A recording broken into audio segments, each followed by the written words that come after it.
John, am the one who heard and saw all these things. Let all on the earth and in heaven sing. Jesus is the source of David and heir to his throne. If you find and follow Jesus, you will never be alone. He is the bright morning star. He is the God who's never far. The Spirit and the bride say, come. Let anyone who hears this say, come.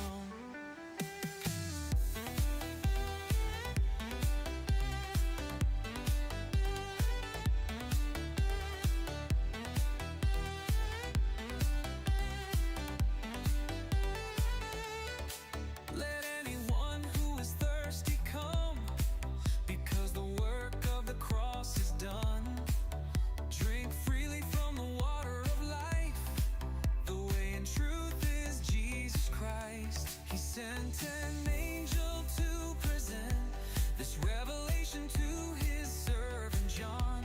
The day of truth is about to dawn. The angel's in a group of 7. He comes with the clouds of heaven.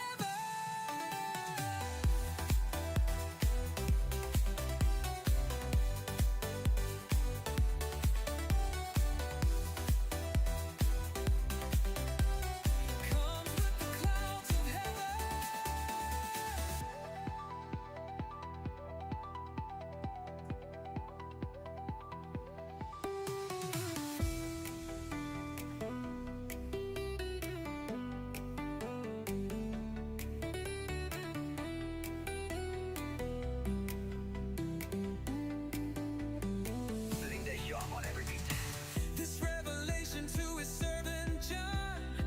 The day of truth is about to dawn. The angel's in a group of 7. He comes with the clouds of heaven.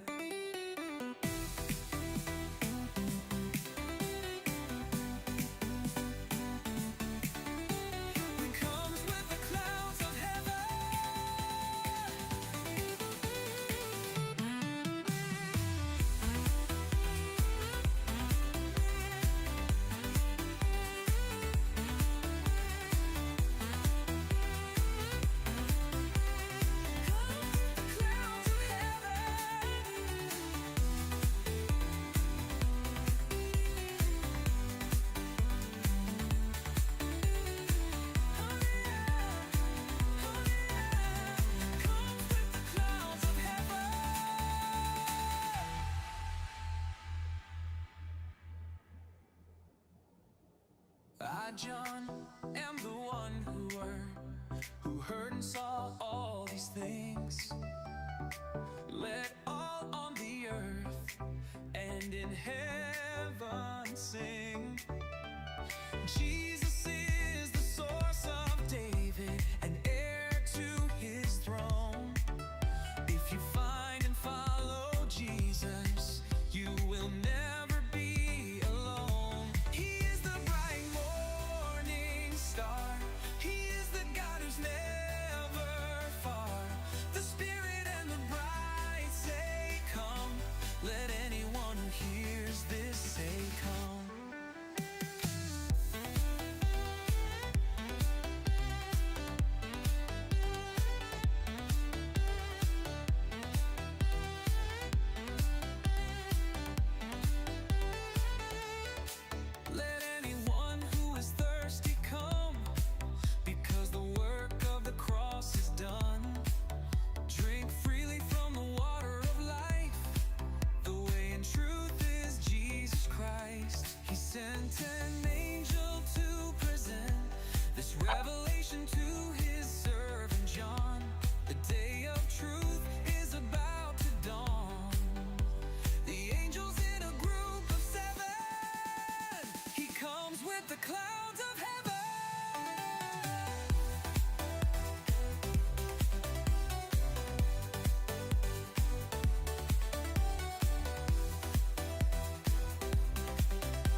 John, am the one who heard and saw all these things. Let all on the earth and in heaven sing. Jesus is the source of David and heir to his throne. If you find and follow Jesus, you will never be alone. He is the bright morning star. He is the God who's never far. The Spirit and the bride say, come. Let anyone who hears this say, come.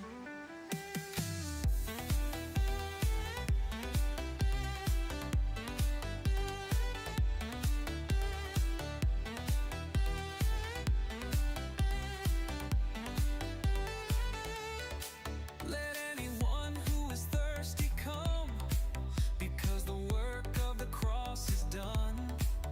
Drink freely from the water of life. The way and truth is Jesus Christ. He sent an angel to present this revelation to his servant John. The day of truth is about to dawn. The angels in a group of 7. He comes with the clouds of heaven.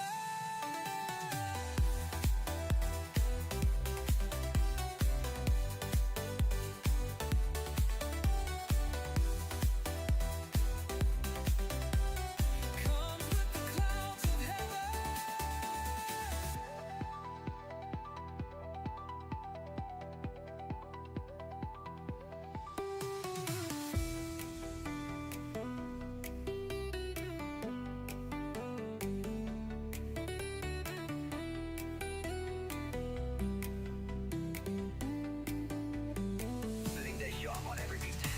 This revelation to his servant John. The day of truth is about to dawn. The angels in a group of 7. He comes with the clouds of heaven.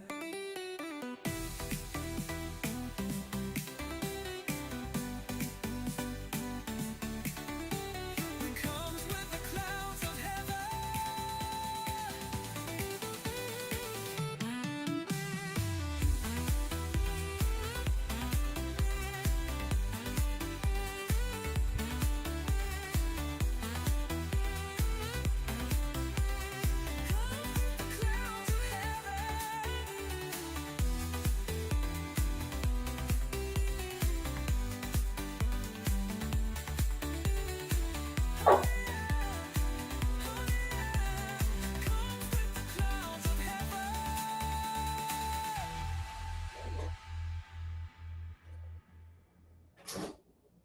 I, John, am the one who heard and saw all these things.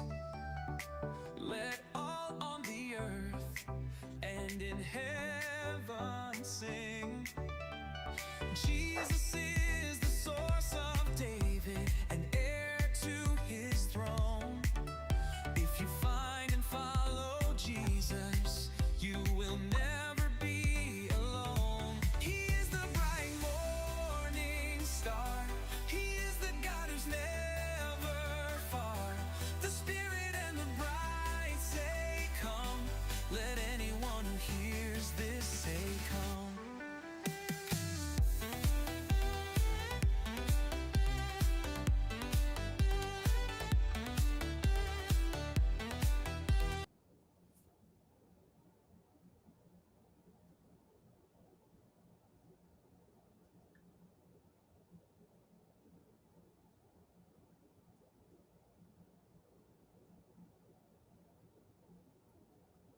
Hello.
The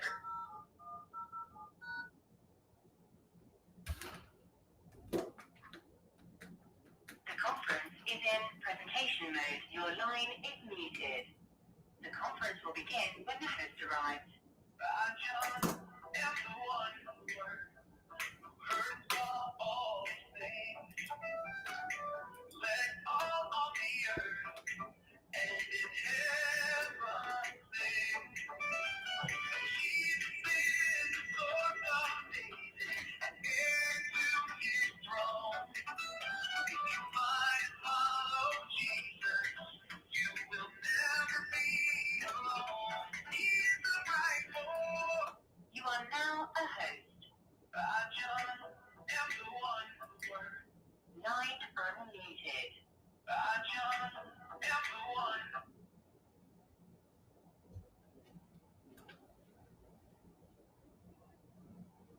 All right, welcome everybody. We're here live tonight and good to be with you. Hopefully you're doing good. We're going to be talking about everything that's been going on. We're going to try to. If you have any questions, please let me know. We would love to answer your questions if that's possible. So, welcome tonight to the place. All right.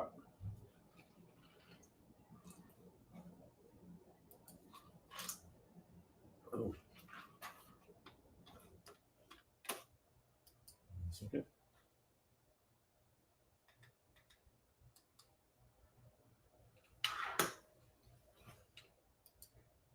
All right, we're here tonight, and looks a little better.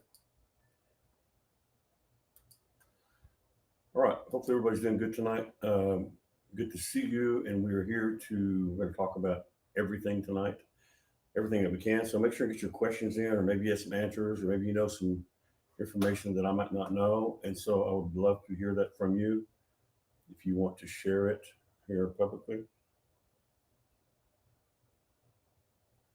Okay. All right. And the light looks bright. Wow. Okay. Turn it down a little bit.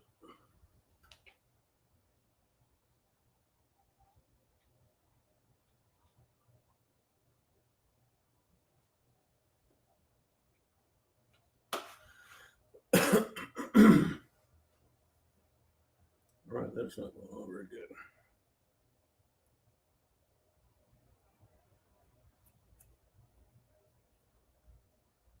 Let's put it on right there. I think that'll work.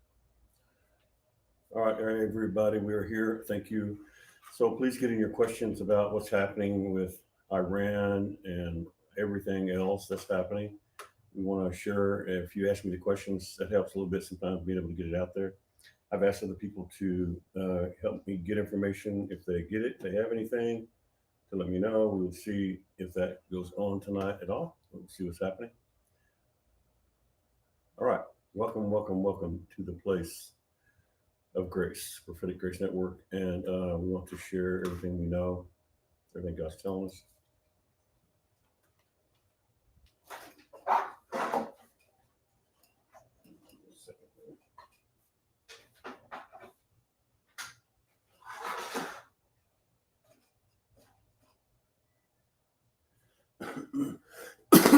Hopefully that will work.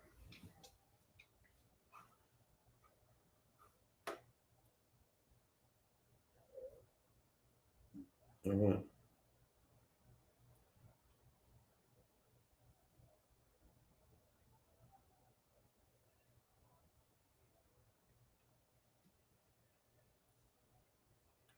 Okay.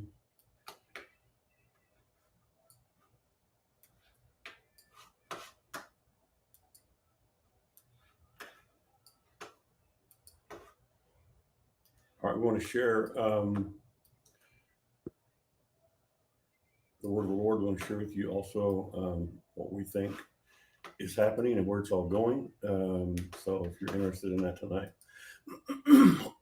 hopefully we'll come up with some answers for you to help you understand what the end time means right now to everyone, what's happening with everybody in that arena. And if you have anything you want to ask, that's not what I want. Okay. Um, here we go.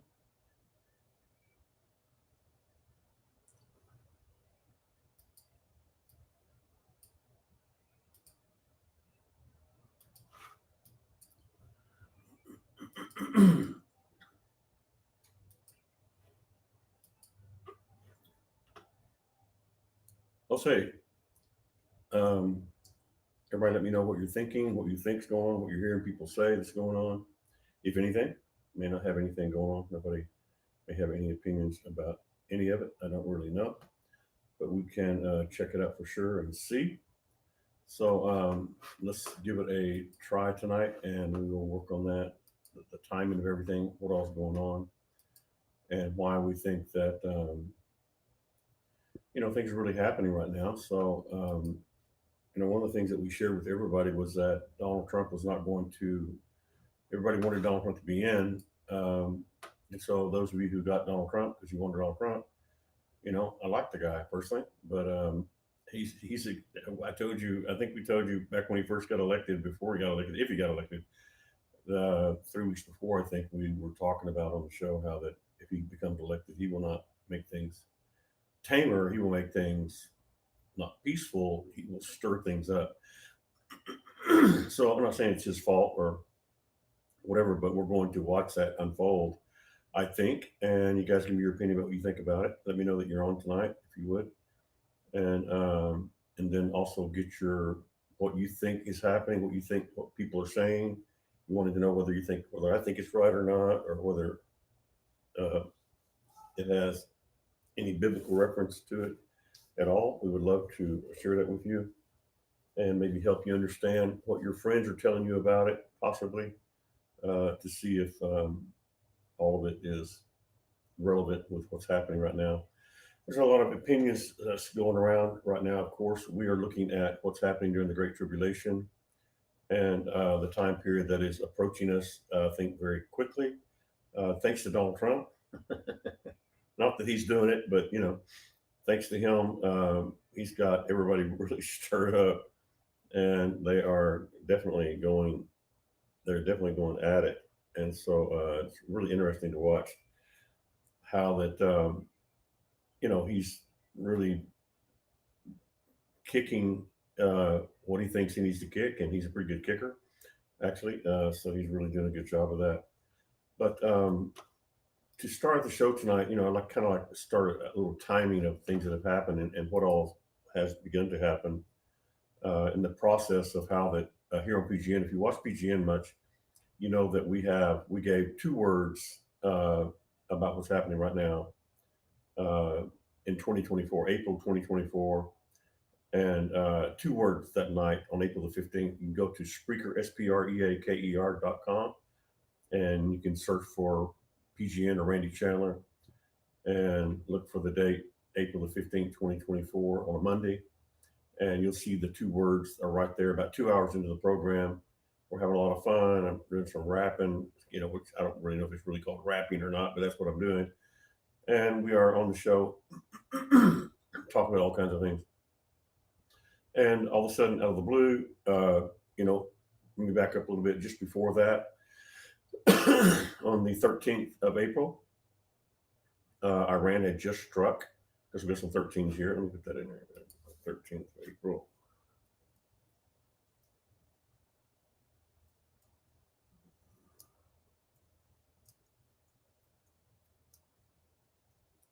All right, April the 13th, Iran attacked Israel.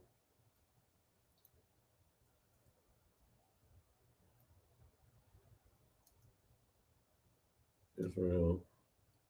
And so that was on I think what, on a Saturday, I believe. April the 13th was on a Saturday, which is the number 13, which we've been trying to talk about some the last, since October the 13th, 2023. So you can see some 13s along here as we kind of pass through this. And get a, put the pieces of the puzzle together of how everything's been going on and what's been happening. And so we're going to do that tonight. So really, really cool and interesting how all this is really coming to pass surprisingly fast. Coming to pass surprisingly fast. Yeah, it really is. And what's really going on with it? Okay, so we know that things have begun to really pick up. And April 13th, 2024, on a Saturday, Iran attacked Israel and tried to, you know, take it down. And then, so on the show on Monday, 2 days later, on the 15th of April, 2024, we gave two words about 2 hours into the show. You'll find about 2 hours into the show. If you go to Spreaker, SPREAKER.com, and search for that date. And all right, so Israel had just been attacked by Iran 2 days before this. So I've got it in my mind, how's Israel going to retaliate against Iran for attacking them with a bunch of missiles and drones? It was really wild. And so uh, somebody just gave 1313. That is really sweet. Thank you, Jesus. Thank you for that. Whoever did that, I don't know who did that. But anyway, somebody just gave 1313. It just came in. Did y'all hear it go ding? I don't know if you heard it go ding or not. All right. So April 13th, Iran attacked Israel. What was the retaliation? We were on the show on Monday, and I had it on my mind, how's God, are you going to show me how that Israel is going to, you know, vindicate itself or counterattack or something? And so, so we're talking, right? We're just kind of, I really having a lot of fun. We're rapping back and forth and going here and there and talking to different people. And so all of a sudden, out of the blue, I remembered the word that I had gotten in 2007, 2008, which is, many years before that, like 17 years before that, something like that, maybe not 17, whatever that is. Anyway, it's quite a while back, 15 years before that. And I remembered that word, and all of a sudden I'm thinking, I need to share this. So I shared how I saw Israel bombing Iran's nuclear sites. And it was like an earthquake hit, or either the bomb hit, created an earthquake, or an earthquake happened the same time the bomb hit. I couldn't tell what it was. All I know is that it went deep, and it went deep went deep, and really shook the ground heavily. That's what I saw. I saw that in 2007, 2008. And so I'm talking about it on the show in 2024. Now, I got this in 2007, 2008, 2024. I'm bringing it up, I think, maybe for the first time. I don't remember. And I'm saying, I see this happening. We'll see. And then a few seconds later, I'm given another word that, and the words that we were saying is that Israel would take down the Iranian regime through Azerbaijan, or Iran, which we're talking about, not the people, but the regime. Iran would take down the Iranian regime through Azerbaijan, right? That was the word, because God showed me that in 2007, 2008. Shared it with other people, but I never shared it that much on the show that I remember. But all of a sudden, I'm doing it. All right. So 34 days later, the second word that we shared came to pass. About Israel taking down the Iranian regime. So we know about the helicopter crash. And of course, nobody's taking credit for that, because it was the president of Iran, Abraham Raisi, and his foreign minister, Hussein, his foreign minister, along with other officials. The crash occurred in the mountains and foggy region near the Azerbaijan border while returning from a dam inauguration. An Iranian investigator concluded that bad weather, specifically a sudden fog, was a primary cause of the crash. So that's what they say, but I say it's something different, but we have no proof of that, so we can't really say. But the amazing thing here is that that Israel would take down the Iranian regime through Azerbaijan. And so when you saw that crash happen 34 days later, on May the 19th, 2024, that crash happened. And so the president of Iran just met with I said the president of Azerbaijan, but it was really the mayor of an Azerbaijan town near on the border where that dam was. He actually, the pictures are of the Iranian president with the mayor, not the president of Iran, but I mean Israel. I mean, not the president of Azerbaijan, but the mayor of that city, right? I think I misquoted that before. I looked at it again today. So it's amazing that they're meeting in Azerbaijan, and we just gave a word 34 days before that Israel would take down the Iranian regime or Iran through Azerbaijan. And so look what happened. A helicopter goes down. I didn't say helicopter. I didn't know helicopter.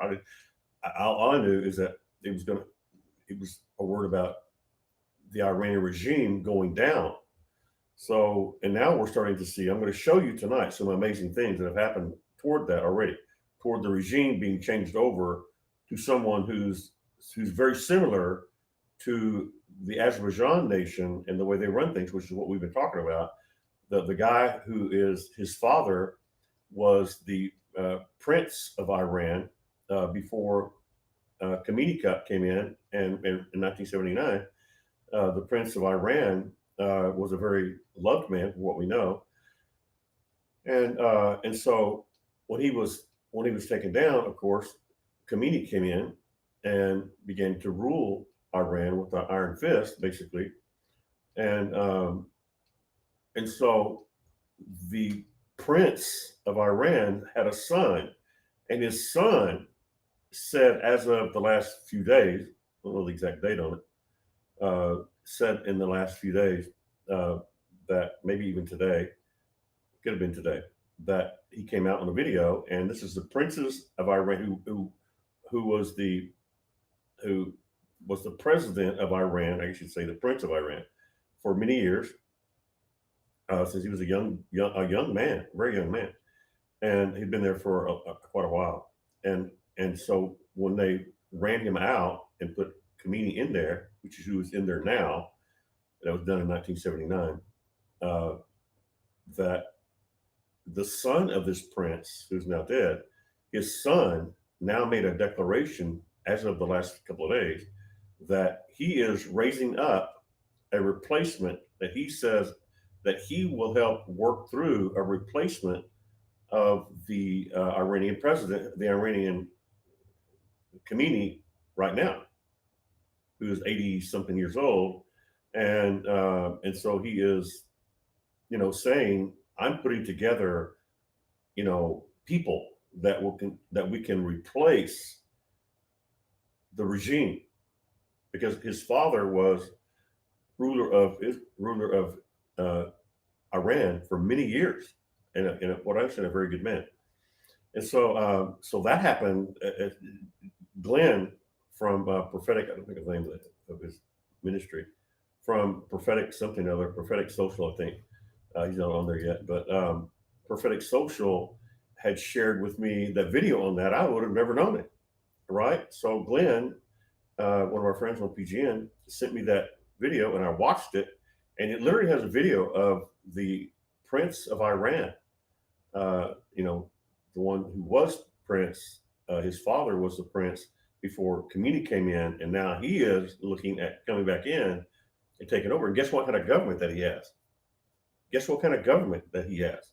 And he says it outright, just like the Azerbaijan regime, just like the Azerbaijan nation, exactly the same style of government. So if this happens, that will be very interesting. That we've been talking about that. I think we gave some words last week that the Azerbaijani president will either be the president who will help them come through that, help Iran come through the process of getting a new regime, more like his. I said, or he will help them do it privately, or somehow he's going to help them do that. And so however this works out, now we have a video of the guy who is the prince. His father was the prince before the 79 takeover of Iran. And now his son is like in his 60s, I think, something like that. And he's saying that he's putting together a coalition or some type of government that can take the place of Khomeini, and they need to get rid of Khomeini. That's what he is saying on the video, which is very tough of him to do that. Very, very tough. So we will see if that happens, because his government is exactly as we have explained, that Israel taking down the regime of Iran through Azerbaijan, and the Azerbaijani government that Israel has been friends with for many years, is exactly the kind of government that this Prince guy is saying. I mean, he says it specifically in the video. If you want the video, I can send it to you. Glenn sent it to me. Thank you, Glenn, for that. That was a really big hit. That really was amazing and good find. I thought him really good find on that one. And so, really, really interesting how all this stuff is starting to come to pass. All right, so that was the uh, the second word that we gave about um, Israel would take down the Iranian regime through Azerbaijan. That has started to happen already. It's happening now. Actually, they're working on that as we speak, and the government that is going to do it through the prince is the same exact government as Azerbaijan. Yeah, identical. All right. So the first word that we gave about Israel would bomb the nuclear sites, and it'd be kind of like an earthquake thing, or I couldn't tell whether it was an earthquake or because it was so deep that it looked like an earthquake had happened to me. Well, as we all know, on June the 13th, Israel started striking Iran's nuclear sites for the first time on Friday, June the 13th, another 13, uh, called Operation Rising Lion. You got to understand this Rising Lion. I'm fixing to share with you something I saw today about the reason Netanyahu called it the Rising Lion, Operation Rising Lion. You know why he called it the Operation Rising Lion? Because of the takeover of the of the Iranian government, and taking out Khomeini, was to replace it with this guy. And you know what this guy was? They called him the Lion and his son. In other words, the prince, who was the prince of 79, is the lion, and they call his son the Lion and the lion's son. So you can see where it looks like, at least, that Netanyahu was putting together something called an Operation Rising Lion, because the Rising Lion's son is now talking of building a government just like the government in Azerbaijan. I mean, exactly like it. That is now out there, and I'm going to share a little bit more about that a little bit later. But okay, on June the 13th, just a few weeks ago, or a few weeks ago, what was that? June the 13th. That was just like a couple of weeks ago. Israel deployed 200 fighter jets and coordinated airstrikes targeting Iran's nuclear sites at Natanz, Fordow, and Isfahan. So it's the same ones that Trump did. Trump, as we all know, Trump on the 21st and 22nd, this weekend, did an operation called Midnight Hammer.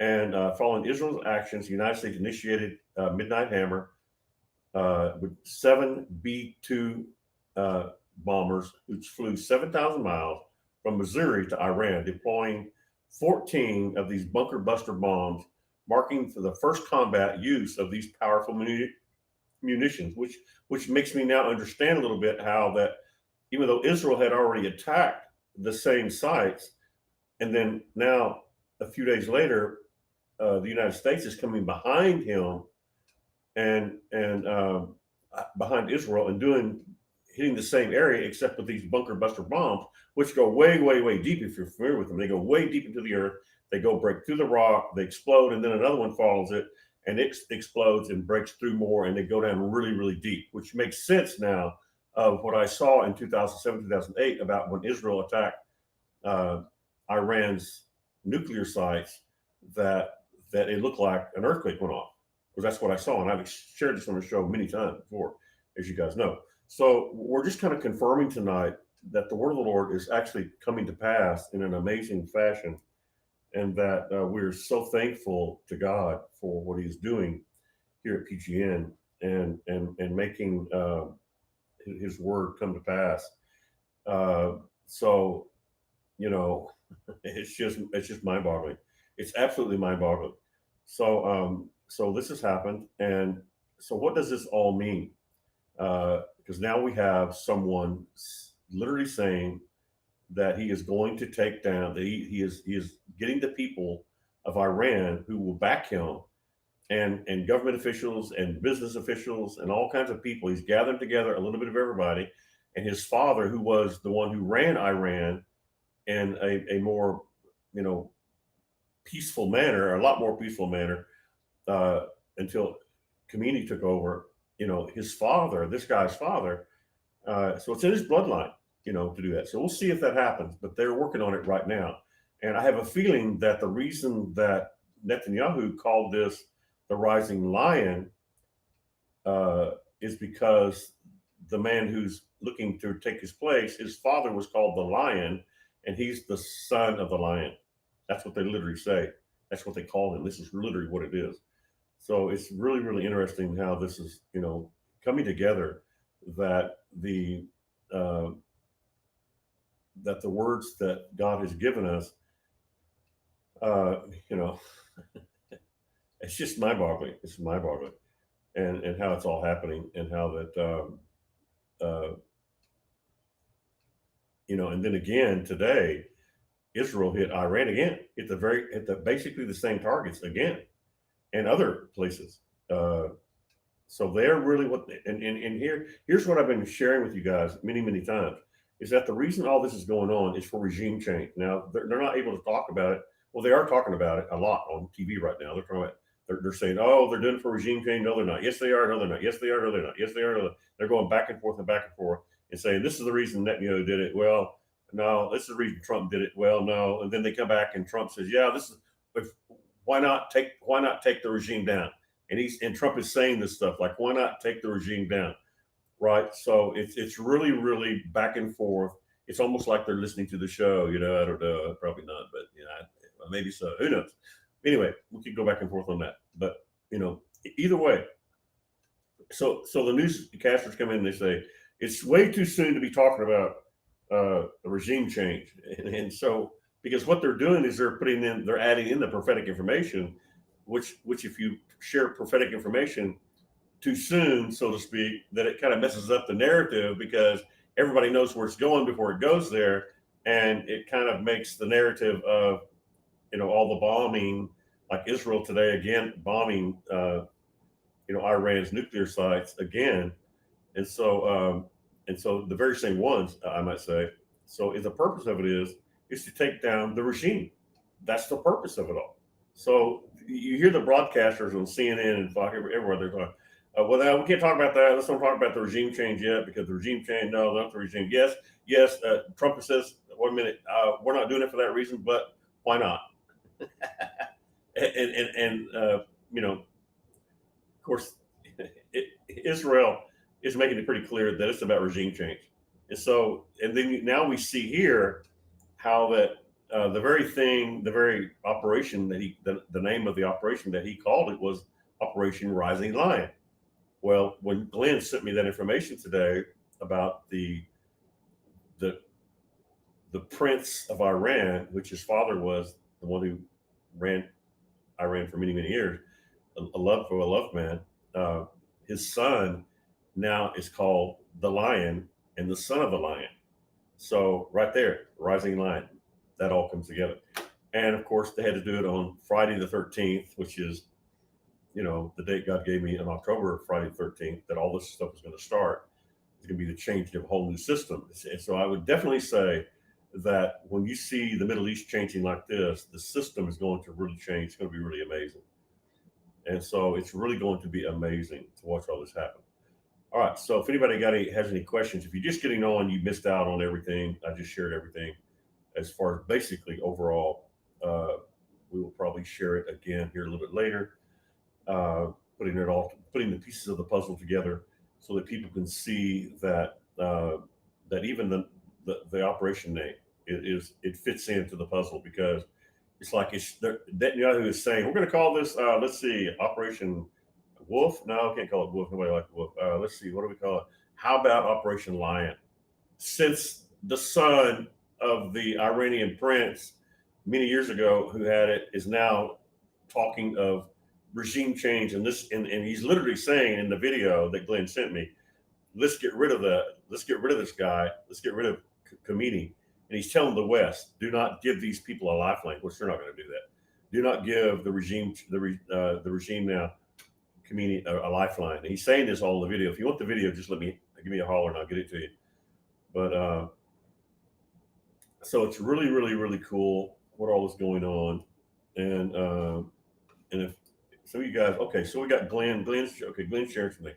Okay, I'm glad Glenn came on here. The crown prince's father was known as the Shah of Iran when they overthrown. Yes, thank you. That makes it more clear.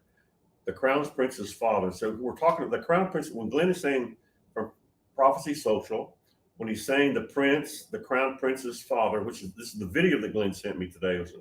Man, dude, that was so amazing. When I saw that, did you know the date on that? When they did that exactly, that I can share that and we can document all this stuff, because you're the one that found it. So if you can find the date on it, that would be awesome. We can kind of keep the dates all together on it. It had to be within the last few days because he's talking about overthrowing Khomeini and him taking the government. So and the way he runs his government is just like his father, the Shah of Iran. Everybody knows about the Shah of Iran. They talk about him on the news all the time. He was a very nice young man. Let's see. Let me send me some pictures. Can somebody send me some pictures of the Shah of Iran? And then when I show the picture, I think everybody can see it. If you can send me pictures of that, I'm not ready for this tonight, I guess. Let me see if I can get something here. Shah of Iran.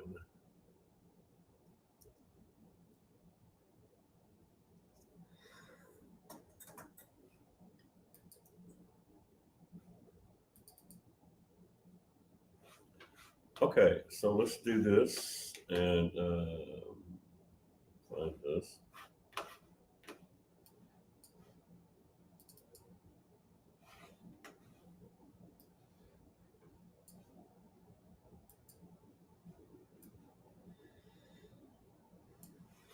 Okay, let me show you all a picture of this guy. That way you know who I'm talking about. I think you should know, or you might know.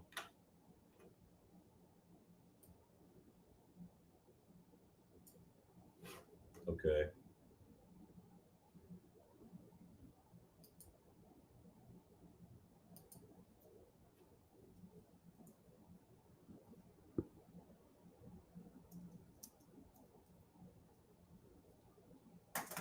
Okay.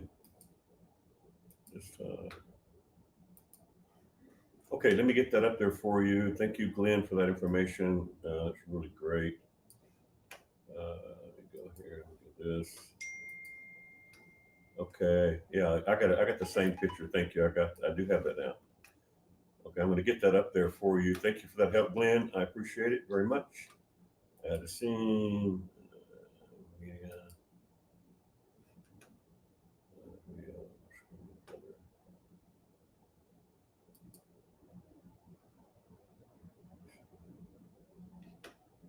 Image.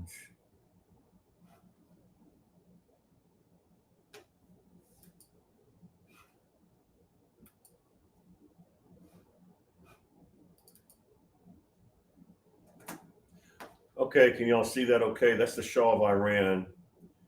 This is the guy who was the prince, his son. This guy was called the Lion. If you could send me some information on that too, that would be great. Uh,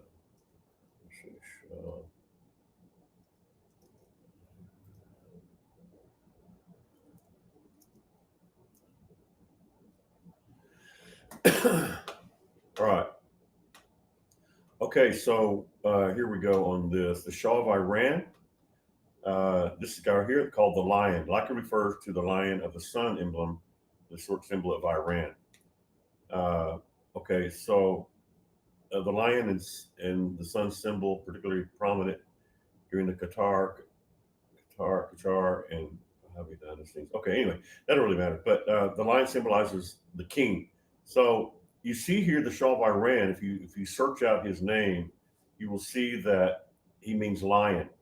So when you put all that together with what Netanyahu uh, called the operation that he did was Operation Lion, it makes sense because his son is the one that is saying let's go ahead and take Khomeini out, and let's get that going, right? So that we can get this thing back like it's supposed to.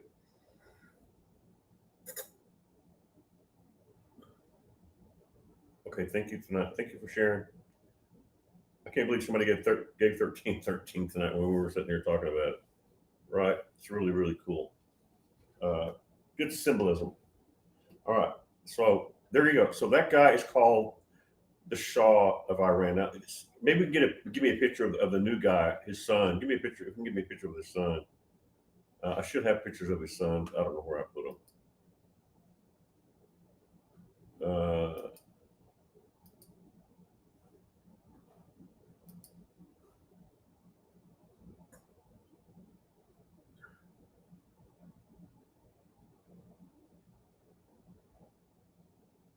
okay, I'm gonna try to get a picture of his son.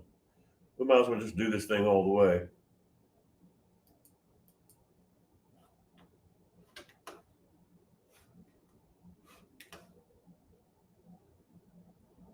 All right, so I'm going to be getting this up here, and it'll come up here in a second. Get it going on. Okay, let's go here.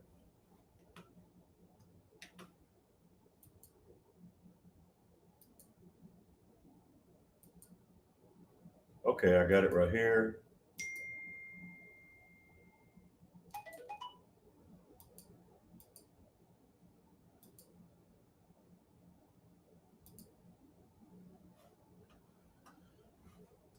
All right, let's go here and get this.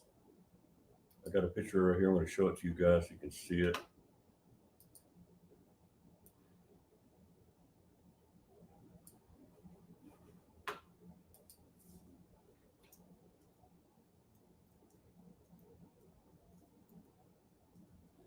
All right, give me a second.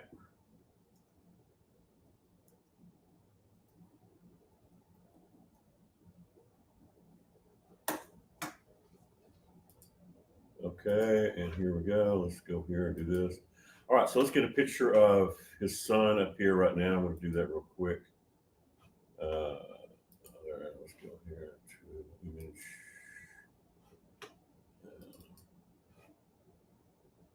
All right, and this is a picture of his son today. I don't know what, have you sent me the timing on that article? Yeah, it's on the webpage of Prophecy Social. If you want to see that, go to Prophecy Social and you can see the webpage. It's on the webpage there. You can see the video. It's on the webpage. All right. And so this is his son right here. And he is saying that this is the Shah's son, the guy who we just showed you. This is his son.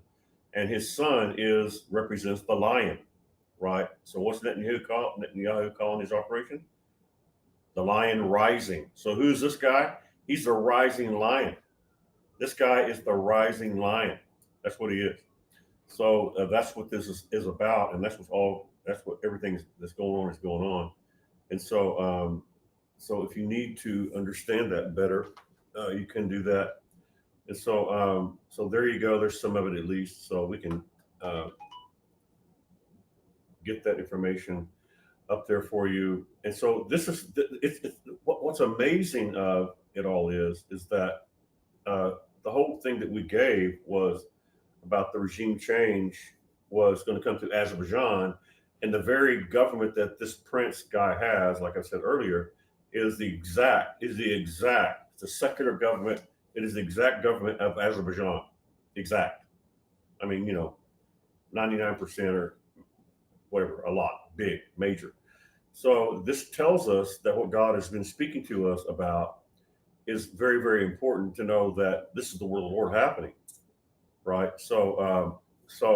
And he's just talking. Do you have the date, Glenn? Do you got the date on that? Just give me the date on it so I can have the date if you don't mind. Or I guess I can find it myself. Here we go. I think I got it. Here, I got it right here. Uh,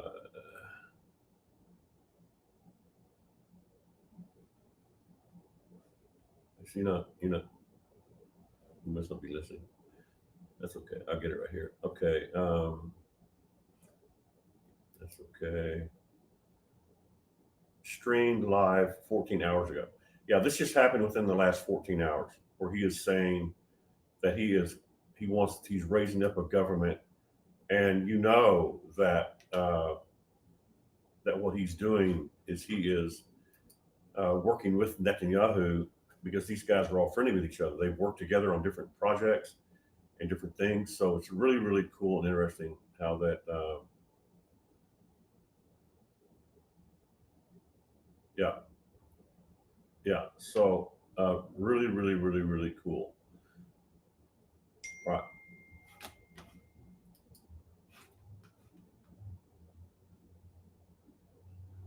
Okay. It all came out. Uh, it all came out within the last less than 24 hours. So this is very, very right nowish. Right. He actually is saying, you know, my father, he's the lion, and the lion rising. I'm the lion rising because my father's dead, and I've done nothing but. He says he talks about how he's done nothing but work for in the behalf of Iran all these years behind the scenes, and he has really worked hard to try to help Iran by working with Israel, and so it's really really interesting. Okay, so. Uh, Yeah, he's coming to take the government back. That's really what he's doing. He's working on taking the government back. All right. So, um, yeah, the Shah of Iran. So I showed you a picture of the Shah of Iran, and those of you might recognize him, a very, very good man, for what we understand. And now he is, taking. If they all approve of it, which I have a feeling the rising lion, the lion rising. So yeah, just I mean, when you think about that, just think about that. They call the operation of taking down the Iranian regime of bombing all the things that keep them in control because they've been bombing, including the U.S., bombing and taking down all their ability to protect themselves. Why? So they can take over. Because that regime has done nothing but threaten America, threaten Israel, threaten a lot of countries, and believe me, Europe and a lot of the people around around Iran are going like, yeah, I mean, we can't say so publicly, but let's get rid of that sucker, y'all. So that's really what's happening. All right. So, and the reason that I think, well, let's just talk about Iran for a minute in prophecy. Let's talk about Iran in prophecy. Iran has been a friend. Persia, and Iran have been a friend to Israel uh, off and on all during the years, right? Off and on during the years. So when you think about, let's just talk about the people that you know, that you guys are familiar with, uh, that have been friends with, um, that have been friends with Israel from that are from Persia or from Iran.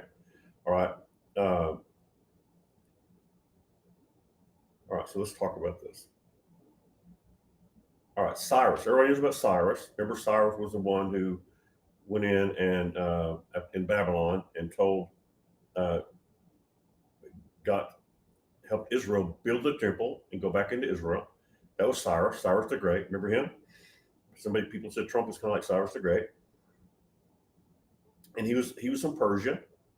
He was a Persian king, and he went in and he told the king, took down the king of Babylon, and said and gave permission for Israel to go build their temple.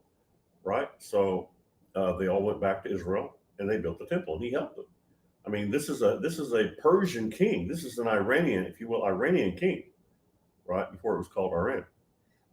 The second one is most people know about this one was Queen Esther. Queen Esther, uh, where she was a captive in Persia, and she married the king. Right. Well, guess what that was? That was a Persian king. As I just said, the Persian king is the one that she married.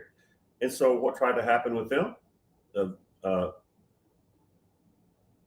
you know, the bad guy who went in there and tried to have all of Israel killed, went to the king of Persia and said, "Let's kill all the Jews," and he went along with it because he didn't know, right? He was just listening to his counsel. And so, what happened was that he uh, made a law, and all the Jews were going to die. Well, we know that all of a sudden, Esther stands up very boldly, very strongly as a woman, and goes into the king's presence and says, basically set it up to where Haman ended up dying and being hanged instead of Israel. So you see another thing where not only Cyrus, who went in and took over Babylon and helped the Israelites build their temple at that time, then we have later on Queen Esther, who married the king of Persia, and and so when Esther married the king, she saved Israel from death, right? She saved the Jews from death. So there you see the king of Persia or Iran being used to save the Israelites again, right? And then the wise men that came, where'd they come from? They came from Persia. Many people believe that the wise men came from Persia to do what? To provide for Jesus, bring myrrh and aloe, all gold and incense, but all kinds of things, and provided money to take care of the king who was going to be the king, right? That was the wise men. Also, there's Persia, Iran, Cush put in the formed a coalition against Israel, but even the Persian Iran. So there is going to come a time, and Ezekiel 38 and 39, Ezekiel 38 and 39 are talking about, does mention that um, that things are going to kind of go awry with Persia. Persia is going to uh, really be against Israel in the end. And so you're saying, Randy, how can you say that there's going to be a change in the regime and they're going to be favoring Israel if this is the end of the end times? How's that going to happen? Because, in short, the reason so is because just like all through the years with Cyrus, before Cyrus, uh, the king of Babylon went in and took down Israel, right? Destroyed the temple and took all the gold and took the cups and took everything and took it to Babylon, right? Destroyed Israel. And of course, God was, involved in all of it, of course, because they were in sin. But here King Cyrus, who was from Persia, went into to the Babylon and took them out and helped them go back in and build a temple. So you see Persia as a friendly. So why isn't Persia going to be friendly with Israel in the end? I don't know. And we're talking about the government of Persia, of Iran, not the people. We're talking about the government. So what can happen? Here's what can happen. Once they replace the regime with the the new prince, well, he's been the prince of the, uh, the prince of Iran during his regime up to 1979, before the Islamic Revolution took over, and before that, Iran and Israel were very, very, very close. Political economic cooperation, this is something I'm reading from Glenn. Iran recognized Israel as a state and supplied it with oil. So you see right there where the Shah of Iran, of Persia, was taking care of Israel, of being friends. So his son is now the opposite of the regime that's in now, Khomeini, and he is like his father and is already talking about, let's get a government that is secular or non-religious, meaning just like Azerbaijan, they allow religion, but they don't. It's not, the country is not built upon it. They don't rule through their religion. So, what's going to possibly happen? Well, once they get in, if this all comes through, and the young prince lion of uh, Persia or Iran becomes the president or runs the country or helps it transition, whatever he does, and has a government just like Azerbaijan. As they do that, they could be in there for a couple of years, and once the Antichrist comes in, he could put pressure on them, and so once the pressure comes, and the new regime says, according to the Bible, Persia is going to turn its back on Israel. So the regime that will possibly come in and be for Israel here in the next few months could very well, when the Antichrist comes in a few years, that he could turn this man, the new prince of Iran, hopefully, something like it, uh, could come in and pressure him as an Islamic person and get him to, reform himself to be against Israel. So he could very well, like all the other Persian governments, one moment be for them, Israel, and the next moment be against Israel. So this is the way I'm looking at it. This is the way I'm starting to see it, because when you think about if the Iranian regime is changed, that's going to kind of mess up prophecy a little bit, because the end of the end times, uh, you know, Persia or Iran is going to be against Israel. So that's my scenario that I'm looking at working at, and trying to reveal and show, is that they can turn just like anybody else turns. Just like, because you got to think of this. Think about this for a minute. Israel is going to. Hang on, I'll be right back.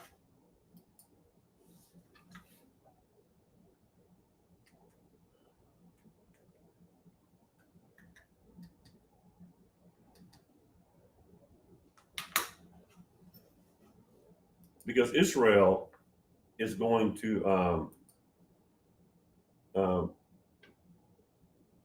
you got to think about this for a minute. When the temple gets built, which could be any time now, the temple gets built, and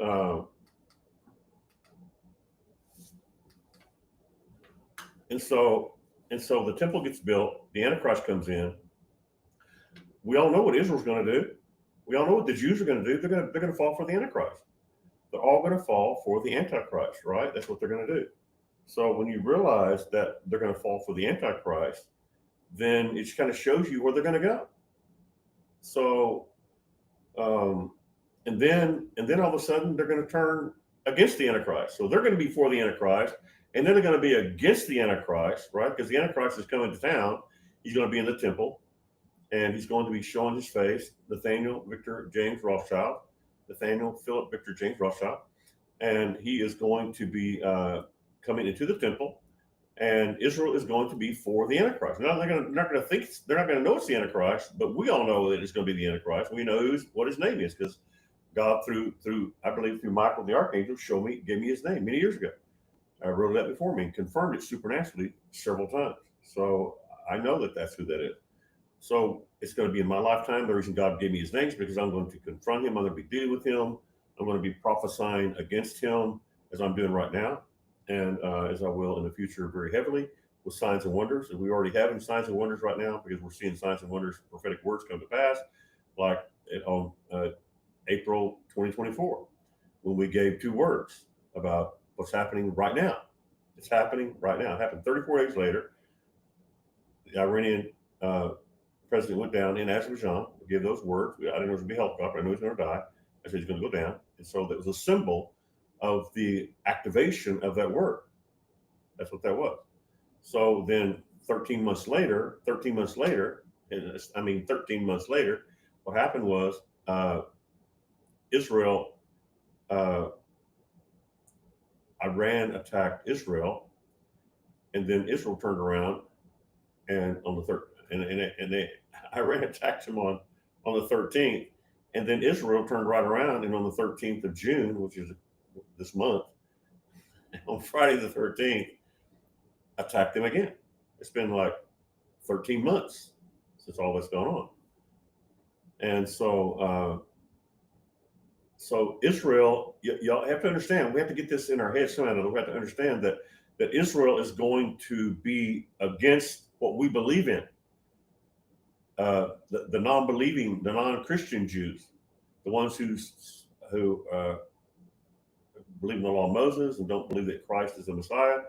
They don't think Jesus is the only way to the Father. They don't even believe in Jesus at all, and so they are going to be against what we believe. So you got to understand. You got to get that twist in your mind that they are actually going to be against Jesus, and Nathaniel, Philip, Victor, James Rothschild is going to be against Jesus too, because he's saying he is the Messiah. So that's going to turn things around as far as how we're going to see Israel as Christians, and them persecuting us through Nathaniel, Nate, persecuting Christians and trying to destroy the Christian world. And then all of a sudden, watch this. Okay, so let's say Israel and the Iranian regime right now, who are with each other and believe in each other, they both believe in the Antichrist. Now watch this. So the temple gets built, the Antichrist shows up, Israel goes for the Antichrist. So who's for Israel, right? Who's going to be for Israel here in a minute or a few months or whatever, how long it's going to be? When they take over Iran with this new prince, the lion prince, when they take it over, they're all going to be buddies now. Buddies for what? And then when the Antichrist comes in, they're going to be buddies. They're going to be buddying up, right? So we've got the Antichrist coming in, Israel's buddying up with the Antichrist, and Iran is buddying up with the Antichrist also because we're all buddies now, or we're fixing to be. So what happens? Israel decides to go against the Antichrist, right? Which we know they will wake up and go, my God, what have we done? Oh no. And so Iran, who's going to still be on the side of the Antichrist, is going to side with the Antichrist, and Israel, who's going to come and is going to say, what have we done? And they run away from the Antichrist. So what do you think that Iran's going to do then? It's going to turn on Israel because Israel turned on the Antichrist. Does that make sense? I'm trying to put together for you tonight because people in myself, I go through all the information myself. And I'm going like, how can that be? How can you have a regime change?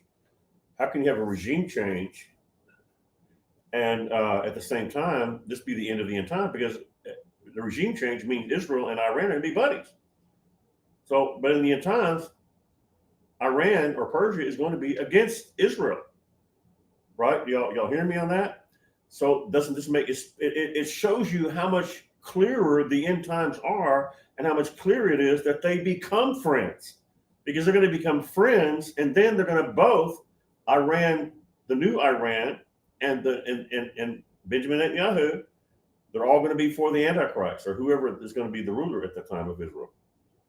They're all going to be for the Antichrist, right? Oh man, he's here, our Savior's here, the Messiah's here. We're all going to be going, no, Benjamin, no, Wolfman, no, wrong one. And so they're going to go, oh my gosh. It's like we pray for Israel every Thursday on the show, almost every Thursday on the show, because we know that they're going to be blinded by this. So when they break away from that, and Iran, who has already buddied up along with Israel with the Antichrist and all their system, is going to break away from that, then they will become enemies, because Iran, like I said, will still be friends with Nathaniel Rothschild. And that's how this is all going to work. I now understand this for the first time in my life. In fact, it shows us even more strongly what is really going on.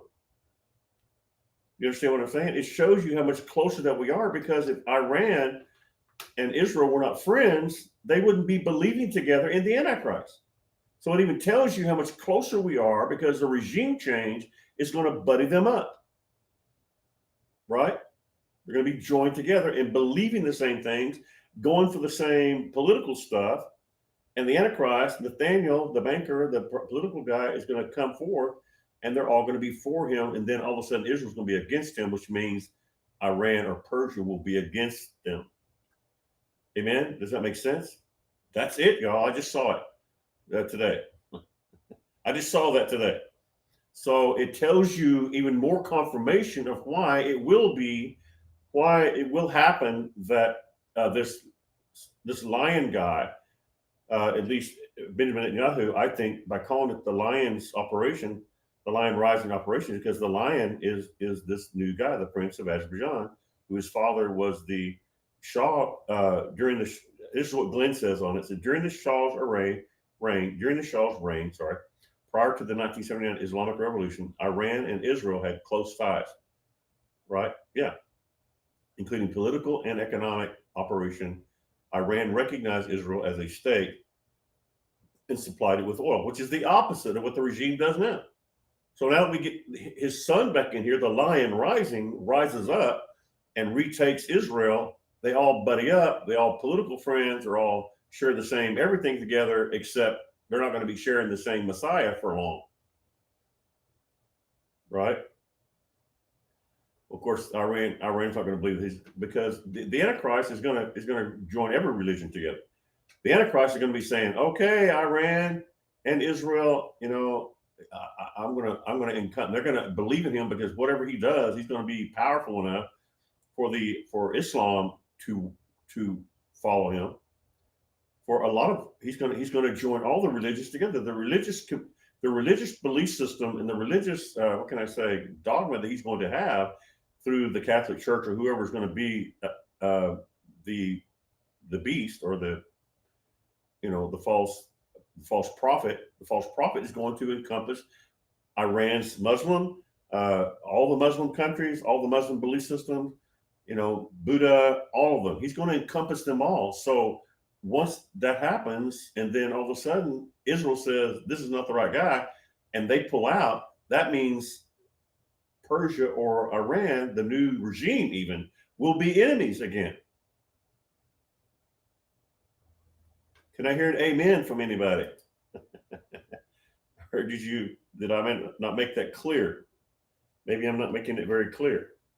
Because that right there puts all that together. In fact, it confirms to me that they will have a regime change. They will have a regime change, and that regime change will,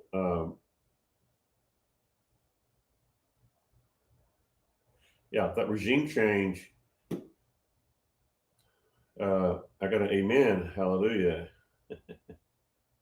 Yes, I got an amen. Okay, so does that make sense? Let me say it one more time so I can let me tell you the struggle that I've been going through, right? Because we're the ones who's been getting the word on the regime change, right? So how can we have Israel and the regime change of Iran being friendly again, like they were with the Shah of Iran, the prince, the Lion Prince, for so many years?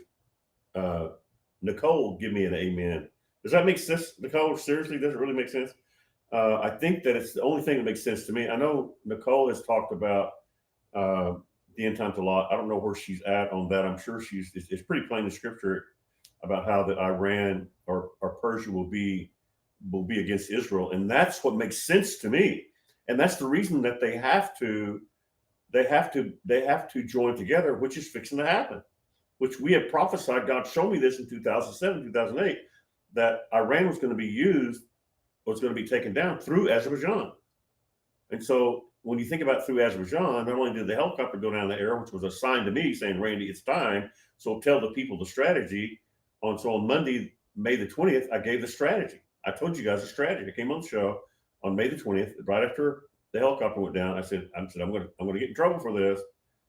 I didn't really get in trouble for it, but I was being watched. And I had a meeting with a high level official, uniformed officer who we talked, and it was not a bad talk, but they just let me know that they're watching me. That's all I can tell you. I know it's hard to believe for some of y'all, but so we talked. He's considered a hero. This man is considered a hero among fighting for against the religious hate-filled Muslims, not the good Muslims. All right, I got a really hot one here. Nicole says you're really connecting the dots for us on this, Randy. Thank you. Thank you for saying that. And I don't know if anybody knows anything about this. Nicole studies the Book of Revelation a lot and teaches here on PGN. And so this is, I think that just today, really, thank you, Glenn, for sending me that video. If you guys want that video, I'll get it to you. That where this guy, the lion, the young lion, is rising up. And that's literally what you see in the video. The guy who is a Shah's son, who's called Lion, is rising up saying, and literally he says in the video, we're rising up, we're going to take Iran back and give it to the people. So the people can vote, so the people can say amen to that. You see what I'm saying? That's what this guy's going to do. And so Israel and Iran are going to be, buddies, like Azerbaijan and Israel are buddies. Same kind of government, everything. So they're going to be twin brothers, if you will. So, so this is amazing. I did not know anything about this guy until Glenn sent me this video today about the Shah's son, which is also called, the lion, and saying he's rising up. He's saying on the video basically that he's rising up, and we're going to take Iran back. We're going to take Khomeini down. He's telling the West in the video, please do not give them a lifeline. talking about the regime that's in there now, Khomeini. You're not giving, and they're not going to give him a lifeline. They're not going to give him a lifeline. My brother, uh, my Muslim brother, I guess you could say, we're not brothers spiritually, but they do like Jesus. They just don't worship Jesus as a Messiah like we do. So a little bit different there. Maybe a lot different. Maybe completely different, but still, I consider them, five people. But so that's the so this is this when this all got put together today, thanks to that video and thanks for that information, that I saw the rising lion coming forth. Uh, and wow, simply saying we're going to take it back. I mean, that's what he says. You just got to see it for yourself. It's like it's shocking. It's just totally shocking and surprising. The whole thing is really unbelievable. So they're going back in and they're going to take it back. And the thing is that we gave these words. God showed it to me 2007, 2008, but I gave the word, renewed the word, as documented on our shows on April the 15th on a Monday, 2 days after Iran attacked Israel and warning how Israel was going to, uh, pay them back. And so then I talked about it right there, the nuclear sites, taking down the nuclear sites or bombing the nuclear sites and it being like a big earthquake, which I think Israel's bomb didn't exactly make it like an earthquake, but I think I know that the bombs that Trump put down in there for Israel shook the whole place, went down deep like an earthquake. See, that's what I couldn't understand when I saw the vision, when I saw in the spirit that it was happening, and Israel was bombing their sites, their nuclear sites. I just I said, why does that look like it went really deep? I don't think they have anything that goes that deep, and it was, and the rock and everything that have it buried really deep, and I couldn't understand that because Israel did not have a bomb for that. And yet on Friday the 13th, on June the 13th, just a couple of weeks ago, Israel went in there and started bombing all those same nuclear sites that Trump bombed, except Trump's bombs, bunker buster bombs, went down there, and now it's come to pass. I guess you could say, unless something else bigger goes on, now it has literally come to pass. Both those things that I got in 2007 that are revealed in 2024 have now come to pass, basically. Except the regime change hasn't happened yet, but we can see it coming together. It's just mind-boggling. I didn't even know the Shah of Iran had a son. I mean, I did not know anything about any of this, and so yeah, it's just mind-boggling. Cheers, Jesus. So Israel has been being helped by the United States. That's really cool.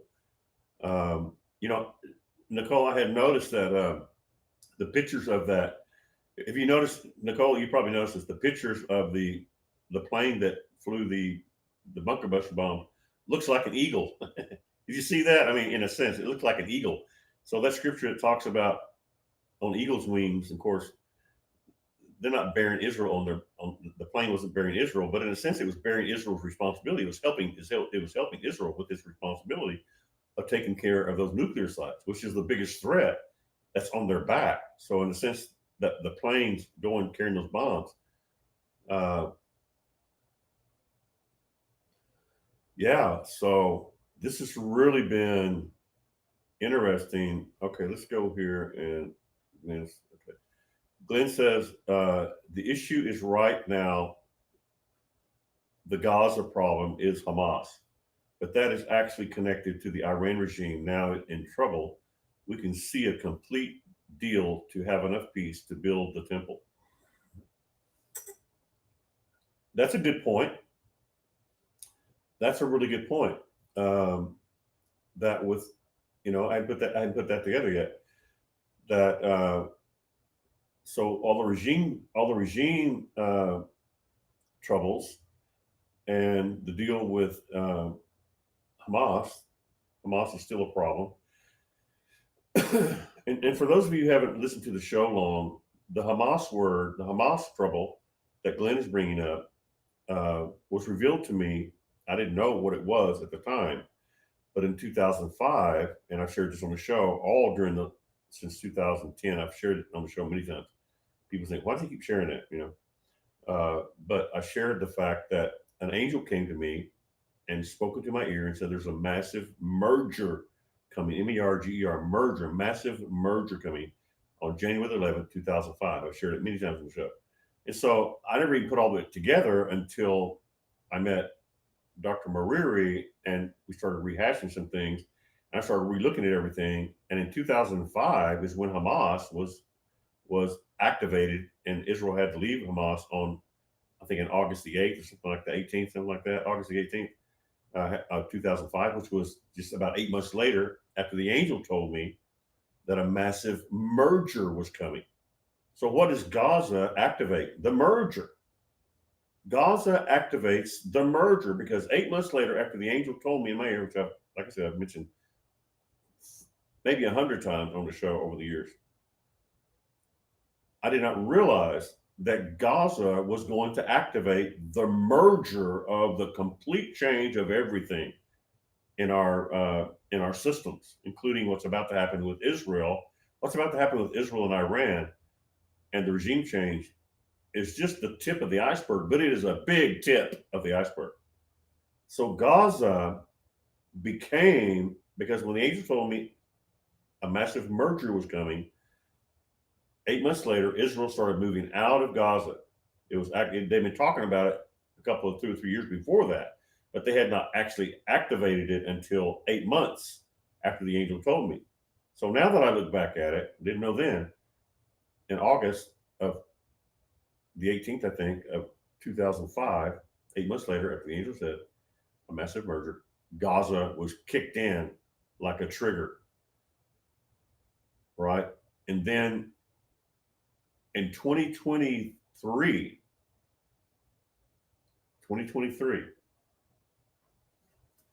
get the exact timing on that.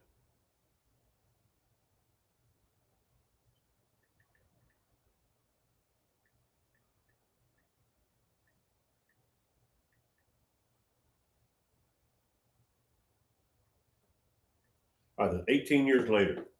So 18 years later, the trigger that triggered the fall of everything happened on October the 7th, which is my birthday, 2023.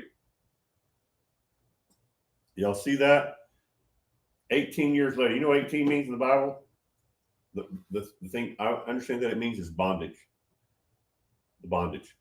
18 means bondage. So 18 years later, 2005, January 11th, 2005, 8 months later, Gaza was activated. Gaza was activated. It was given to the Palestinians, and then it became this big mess.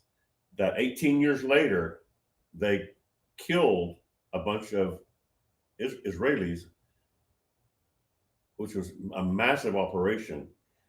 And then Gaza became the trigger for the change of regimes with Iran, because Iran was behind all of it. Now Iran's been taken, and so you see all these huge systems starting to transition and change, and it really all began when Gaza attacked Israel in October the 7th, 2023. Right, October the 7th, 2023. Yeah, 3 days before that, on October the 4th, is when we activated the currency change on PGN. It took 90% of our money. I'd been saving that money for a long time to have a building. God, I really wanted that building. And the Lord said, I want you to invest it to the people. So I took 90% of it, thousands and thousands and thousands and thousands of dollars, and bought gold and silver, which has gone off the charts up since then. 3 days later, after we did that, the Gaza war was activated, meaning that the currency exchange was about to be activated. And then October the 13th, which is 6 days after October the 7th, when the war started, October the 13th, he gave me that date 2 years in advance, and I've documented all this. He gave me the date 2 years in advance. that October 13th was going to be the activation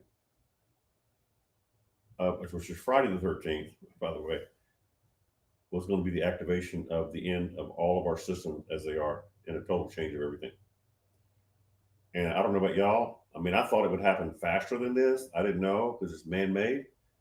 But Gaza 2005, Gaza 2023, all that period was the building up of all this stuff. And then 18 years later, it activated, and now we're seeing the literal change, the literal change of the taking down of regimes like the Iranian regime. It's just unbelievable. Nobody ever thought this was.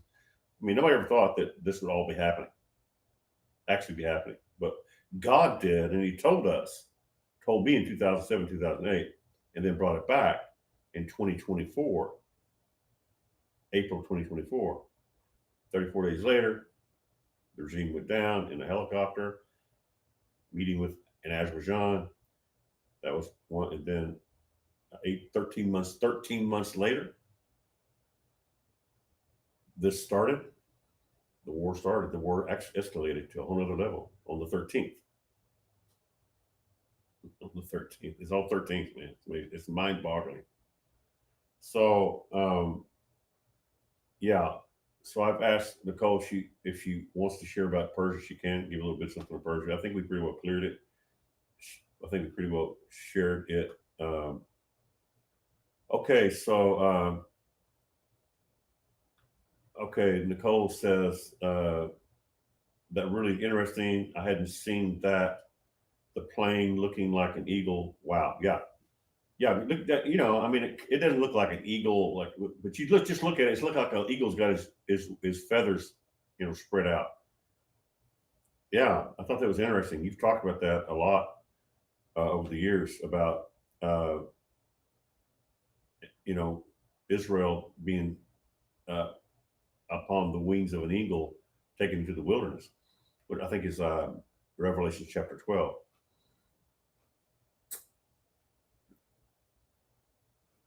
All right, so got somebody saying something we've already said here, and thank you for saying it again. It reminds me about it.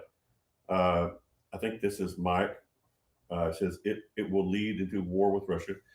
Yeah, that's what we were saying. We said this last week that because Iran is being taken down, I did a little funny act the other. No, I thought it was funny. I don't think anybody thought it was funny, but somebody might have thought it was funny.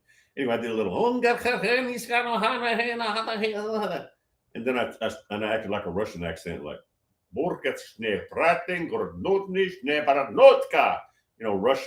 which is Putin, and the Chinese guy as Z getting together, talking on the phone, saying, "Man, they're going to take us all down. They're going to take the rest of our brothers down," which Iran has been like a brother to them.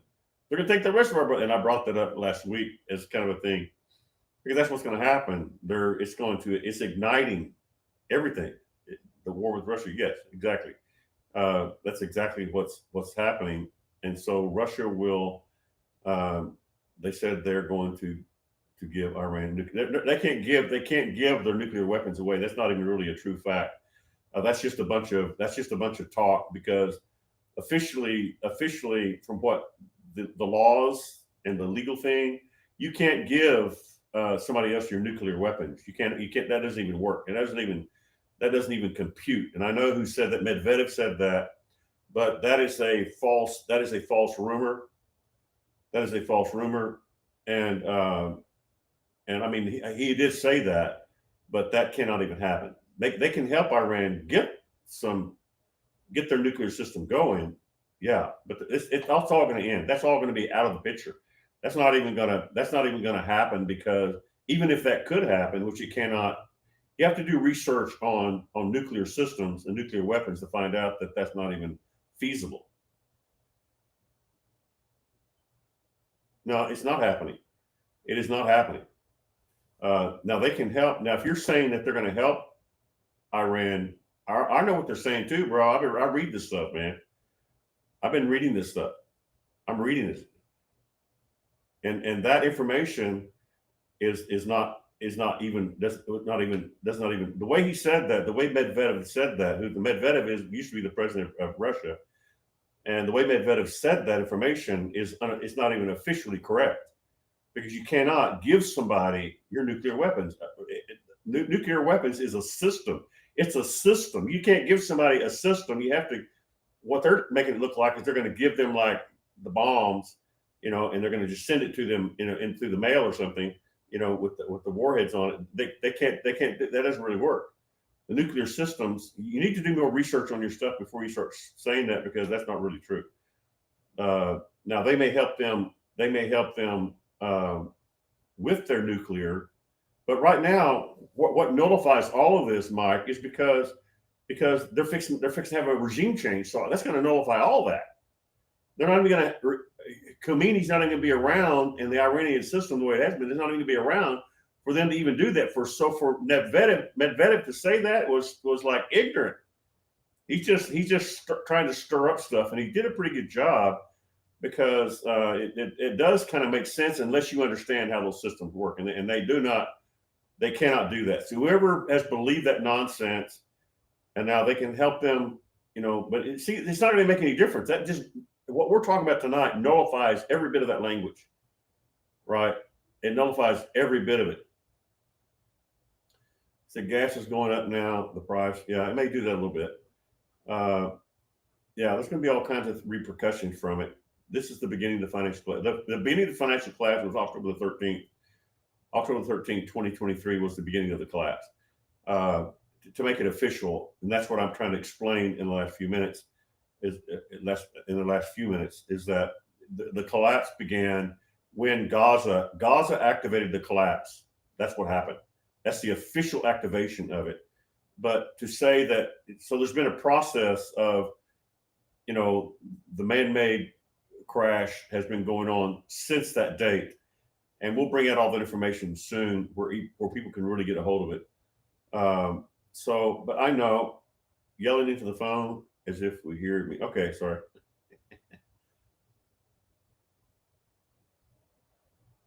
What's all started?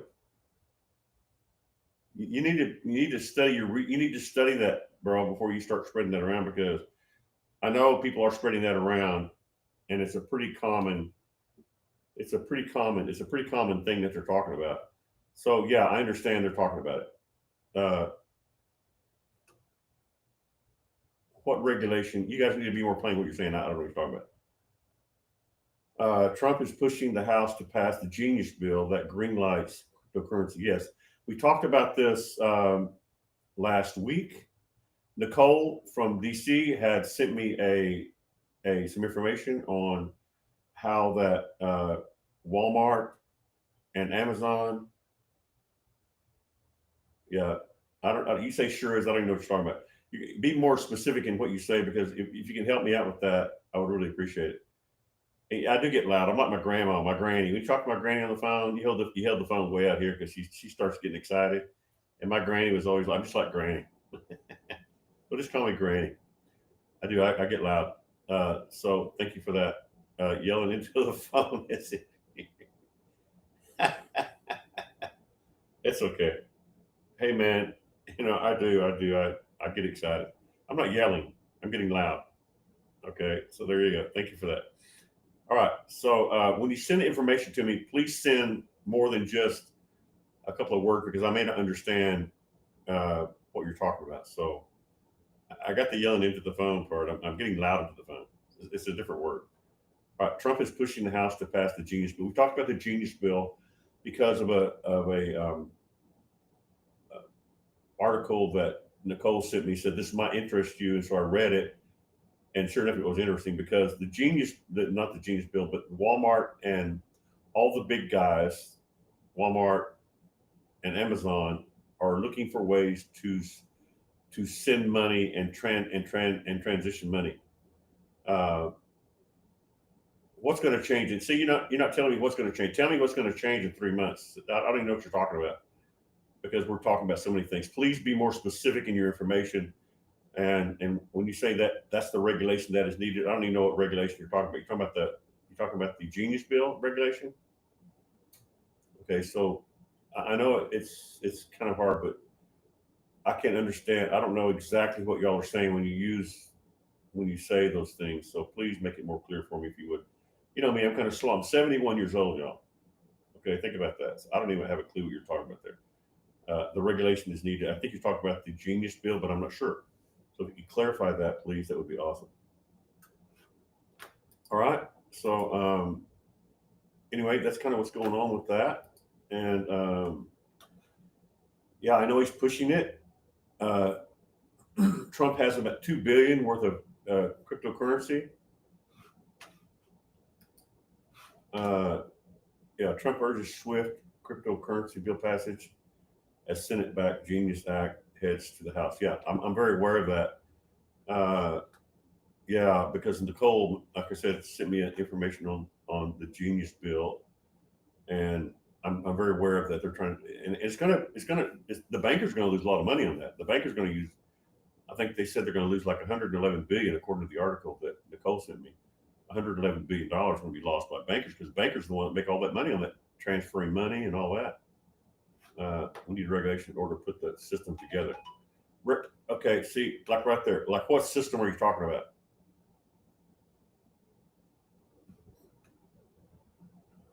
And shoot that through the Facebook thing because I have to go back and forth to from my Facebook thing here to your text. I'm going to get all messed up. So if you could send it to me by the YouTube thing, that would be awesome. We need regulation in order to put the new system together. Okay, regulations for what new system? What specific new system are you talking about?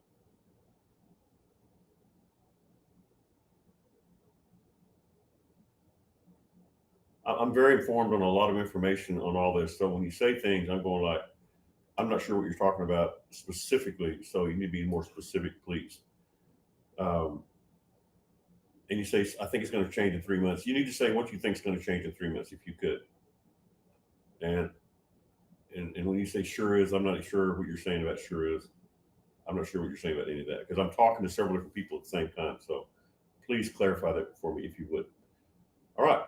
Very interesting. Now we have, so yeah, most people are not aware of that, although we started talking about the Genius Bill last week uh, and what it's all about. It's about cryptocurrency. They're trying to get the green lights on cryptocurrency, right? That started on, I think that started on February the 28th or something like that. February the 28th is what I read. I'm just going just by memory, but I think it's February the 28th they started. They had the first House vote on the 28th. And a lot of the Democrats are concerned about Trump because Trump has 2 billion worth of cryptocurrency, and Trump is pushing the cryptocurrency thing. So they're kind of like saying, he's got some wrong motives or whatever. So I don't know. So they're working all that through. That's been the problem is they've been working through what the Democrats are saying about Trump because Trump is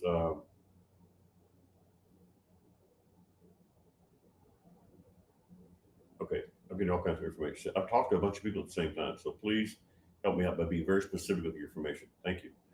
Um, yes, this is a big thing. We're going to talk about it more. We talked about it last week again, and so this is something most people don't have a clue that's going on, and it's very, very important for financial transactions. It is more than financial transactions. Also, it's not just financial transactions. The Genius Bill is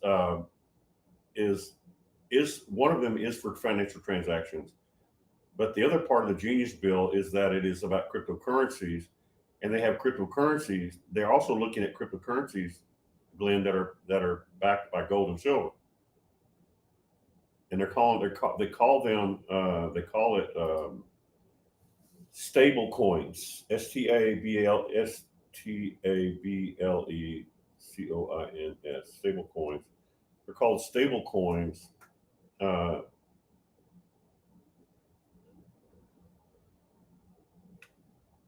yeah, stable coins uh, are involved here, and if you look that information up on the Genius Bill, you'll see that stable coins can be backed by gold and silver, or stable coins can be backed by the dollar that we have now.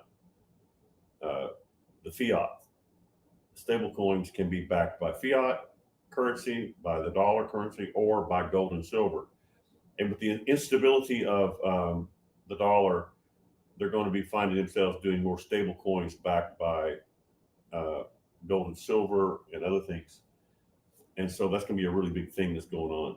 I know a lot of people don't have a clue what we're talking about, but just keep listening, and you'll kind of, hopefully we can help you understand it. Hopefully I can understand it more, or I can explain it to you better. All right. Okay. Glenn says the new financial system to replace what we have now, including crypto, to make transactions faster, cashless society. Yeah, the financial system to replace what we have now, including crypto, to make transactions. Right.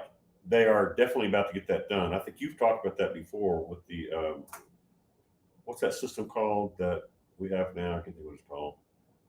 The one that we use to do a lot of financial transactions. You've talked about it before, but I can't think what it's called. Anyway, yes, they're replacing all that with uh, the Genius Bill is going to pass the stable coins. The stable coins are backed by different things. Some are going to be used. Stable coins are going to be used for uh, financial transactions to make them faster and easier and cost less money. The bankers do not like that because the bankers going to lose like 111.2 billion dollars. This is all from memory, so help me. 111.2 billion. They're going to lose that because that's how much money they make on financial transactions, the banking system. So that's going to do a number on some of the banking system people. So it's going. There's all kinds of things. The reason that they're struggling with it is because this is changing of systems. It's a whole change of systems. On October the 4th, when we changed the way we do business on PGN by buying, we spent 90% of our money on buying coins of gold and silver. It was a prophetic act of the coming currency changes. That's what that was. It was a prophetic act on October the 4th, 2023. And then 3 days later, the war happened in Gaza. Gaza was the trigger for all of it. 6 days later was the date that God gave me 2 years in advance, October 3rd, Friday, October 13th. And that's when it all began to just unravel. And because the Gaza was the trigger point, which the angel gave me in 2005, said there's a massive merger coming, meaning the merger we're having now. Swift, yes, thank you, Glenn. It is Swift. You've talked about Swift before. They are replacing, or I guess they're doing away with that, or these stable coins and this new system for sending money, making transactions faster. Yes, that's it. Thank you for that. I'm a little cranky tonight. I'm not cranky. I just get loud. I do get loud. So somebody just hold the, like I do with my granny. I used to hold the phone away. When I talk to granny, hi Randy, how you doing over there, man? What's that football game you got? And she'd just get louder and louder, and I did the same thing. So uh, just say, hey granny, settle down. You're gonna be fine. Okay? If you can do that for me, that would be nice because I don't realize I'm getting loud. I don't think she realized she was getting loud either. And I've talked about that before. Remember, Granny? Yeah, the loud one. But she didn't start out loud. She gets loud as she goes when she gets excited. Yep. Okay, y'all pray for me, right? Pray for my loudness that I'll get control of myself or something. All right. Okay, let's take a little break here. Let's play a song. Let's play some songs tonight. All right. Okay. I think I got this cool song that uh, that Carmen has put together. We'll go ahead and play that. Let's go ahead and do that. Let me see if I got it up here somewhere too. Play it on both sides. This is Carmen's song, I believe.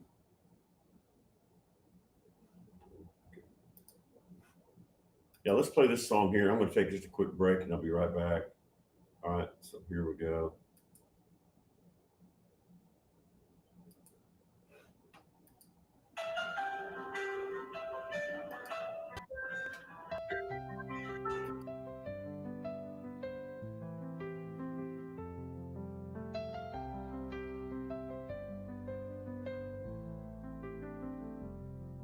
I carried the weight of broken dreams, the thorns of betrayal, the silent screams, held pride in my hands like a fading flame, till mercy called out and whispered my name. I count it all as done.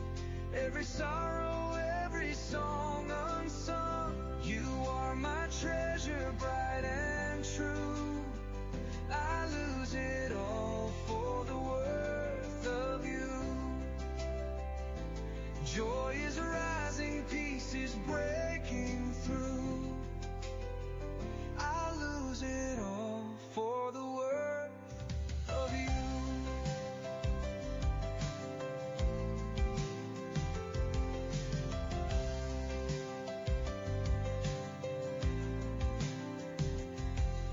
The trophies I built, the scars I wore, the nights full of questions I can't keep anymore.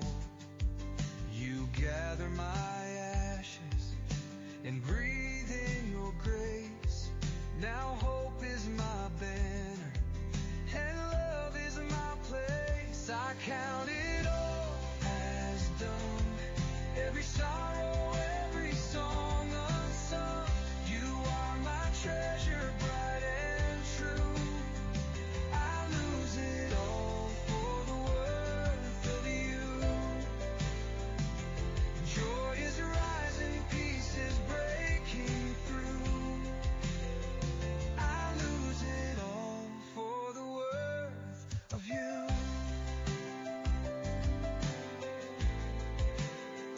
Oh, the rivers of mercy have washed me clean.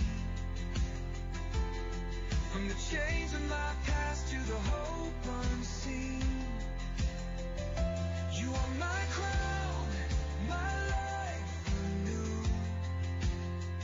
Nothing compares to the joy of you. I count it all as done. Every sorrow, every song unsung. You are my treasure, bright and true. I lose it all for the worth of you. Joy is rising, peace is breaking through. I lose it all for the worth of you. Oh yeah, I lose it all for the worth of you.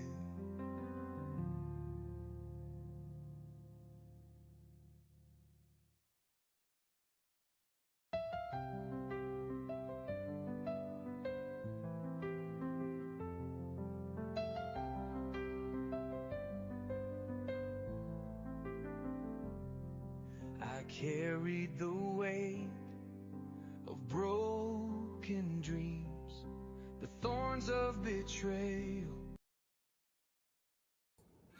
Had it on automatic go. So there you go, y'all. We are talking about this stuff tonight. We want to let you know kind of what's really going on. And so, a lot of stuff, a lot of rumors that go around about a lot of things. I try to stop them. I don't want to I don't want to spread them here on PGN because I don't want people to have unnecessary fears. Uh, so that's kind of why I stay on top of that stuff, and I really get upset with the fact that these people pass this stuff. I mean, Medvedev used to be the president. He knows better than that. He knows good and well you can't just give your system to somebody else. It doesn't work. I mean, it's not even feasible. So people say it's happening right now. It can't happen because it can't work. Number one, it doesn't work. That it can help them get their own system, but you can't just. It's a system, and so anyway, it's a little more complicated. I'm not saying they're not trying to help them. They probably are. That's for sure. But you can't just give them your system, which is what he's saying. So it's kind of we try to stay on top of all that stuff. And number two, Iran is the regime going out, so that's not even gonna play anyway because they're going out. It's over for them. It's over for them. And the reason the news is allowing all this stuff to happen because they're saying they don't have a clue what's going on, and they don't. I mean, they don't have a clue. of what's going on prophetically, because they are, the news people. They got to make what's important right now, and that's what they do. And they're good at it, and so we just let them do that, of course. But the people who listen to the prophetic realm, we know what's going to happen before it happens, and so it's really, really interesting that you know that all that stuff is going on. I'm trying to go somewhere here. Hang on a second.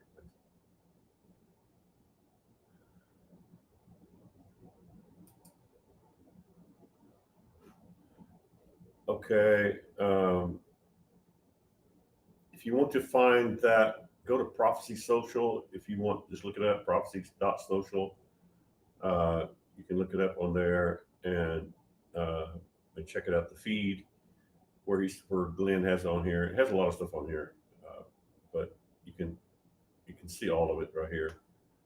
Um, very interesting. So grab a hold of that, take a look at it, and you kind of see what I'm talking about here. But there's a lot of information on here. So I didn't want to go by that tonight because it's got a lot of bunch of different stuff on it. So I'm trying to stick with what we prophesy over, what we say, and then let everybody else prophesy what they prophesy over, and hopefully it can all come together properly. Uh, yes, the AC is back on. We do have AC again. Thank you, Jesus, for that. That happened last week sometime. I don't remember exactly when it all happened, but yeah, it did change everything because I was like hot in here, and it really makes it miserable. And I do not like to sweat. That's why I don't like to go traveling because I don't like to sweat. It's not the only reason, but yes, it's back on. Thank you, Jesus, for that.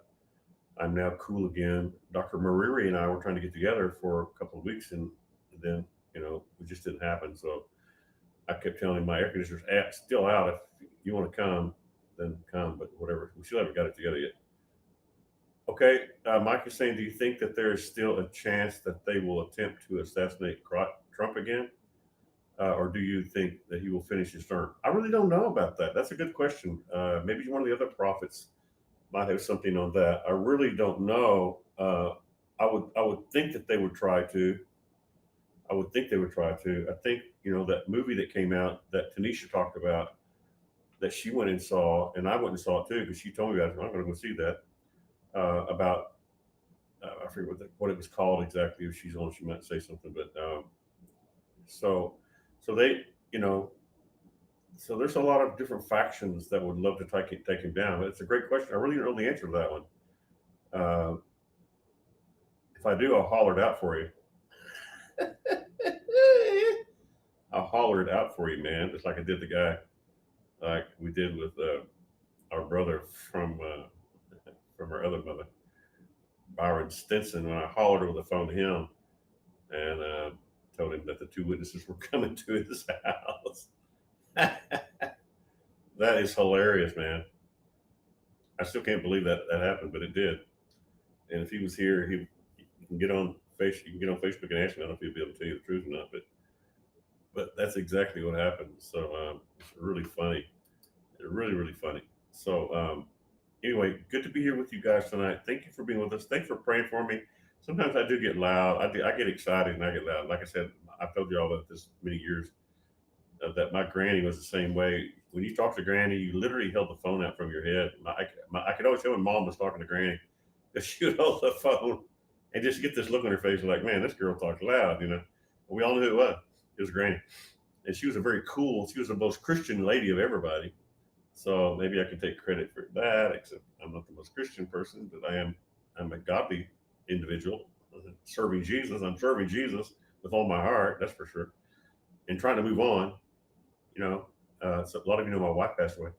You got to move on past that stuff, man. It's like it takes a lot for me. I have a vision and a purpose from God about the end times, and those of you who pay close attention, you might understand a little bit of it, maybe. But it's a big thing. We have a big thing going on with God for the end times. I do personally, and so I cringe cringe at moving forward with anything other than what I'm doing because of because of that. I'm just thinking I don't want to mess up God's timing. I don't want to start doing things that will grieve God. So I really don't do anything I haven't moved forward in my life personally with anything because I don't want to mess up, God's work. I fear and tremble with that. So pray for me as I, think what areas of my life I can move forward. I'm just moving forward with the will of the Father, with the ministry, the calling of God in my life. And honestly, I have trouble moving forward with anything else because of the severity of what's happening. And the more things activate, the more I realize I don't have time. I don't, as far as I'm concerned, I don't have time for anything else except this. So, okay, Glenn says on Prophecy Social, Prophecy.social, I think is what it's called. Check it out. A number of voices speak of shakings coming. We have all kinds of volcanoes blowing, quakes. The sun is at its 11-year peak. Oh, really? And the earth is getting hit with flames that have neutrinos that affect us. Okay, whatever that means. Um, yes, that's all true, brother. This is happening. What's happening with the sun? Say what's happening when you tell me what's happening. If you could make it more clear, because that way I know what you're talking about. I know it sounds funny because I don't know when you hear the information and what you're responding to. So if you could say what you're responding to, I'm trying to train you guys on how I have to have it. You just said to pray for Trump's safety. But who said that? Oh, Brandon Biggs said he saw someone trying to use a drone to kill Trump at a golf course, but didn't say it would be successful. Attempt to kill him with a drone, I mean. He just said to pray for Trump's safety. Yes, okay. So, I love Brother Biggs. He doesn't believe in a second system, so we have that contrary. But other than that, I know he loves Jesus. He's a man of God, so you might consider that on the golf course. They've tried to kill him on the golf course already, so they might try it again. Um, yeah, so it's interesting. I'm not saying that that's going to happen. All right, that's why I don't like to say other people's words because uh, because sometimes people get other people's words mixed up with the words that we give. That's why I try not to get. Anyway, we'll try to fix all that. But Biggs, this is not Randy Chairman saying this. This is Biggs has said that someone trying to use a drone to kill Trump. Okay, interesting. We'll see. We'll see. And probably it could be. I really don't know. I'm not saying Randy Chairman's not saying that he agrees with that, but that's possible. Sure, possible. So Brother Biggs has got some things right. So, amen. Let's pray about Trump. And he says, pray for Trump. So thank you, Jeannie, for that. Prophecy Social, Glenn says, yep, sun is major active. Jerry Lee Lewis singing, a whole lot of shaking going on. There is a whole lot of shaking going on. In fact, yeah, there's a whole lot of shaking going on. Yeah. Wow, there's so much shaking going on. What shaking do you talk about? That's why I like for you guys to talk, because then we can kind of pick through what we're talking about and find things that that you guys are thinking about, that you guys are keeping up with, and we can kind of go from there and maybe come up with some things that can help some people understand what's happening. A lot of shaking going on. I wish they would say what kind of shaking they're talking about. Saying shaking can be anything. It's like me saying there's a whole lot of shaking going on. Well, what does that mean? I'm sure they know what they mean, but what does it mean? A whole lot of shaking going on. That's a great word, but what does that mean? A whole lot of shaking going on. Okay, so we'll find out. Prophetic words sometimes can be very bland, and some of them are more specific. I guess we all kind of maybe get different ones, but when they're God, they're all good. That's for sure.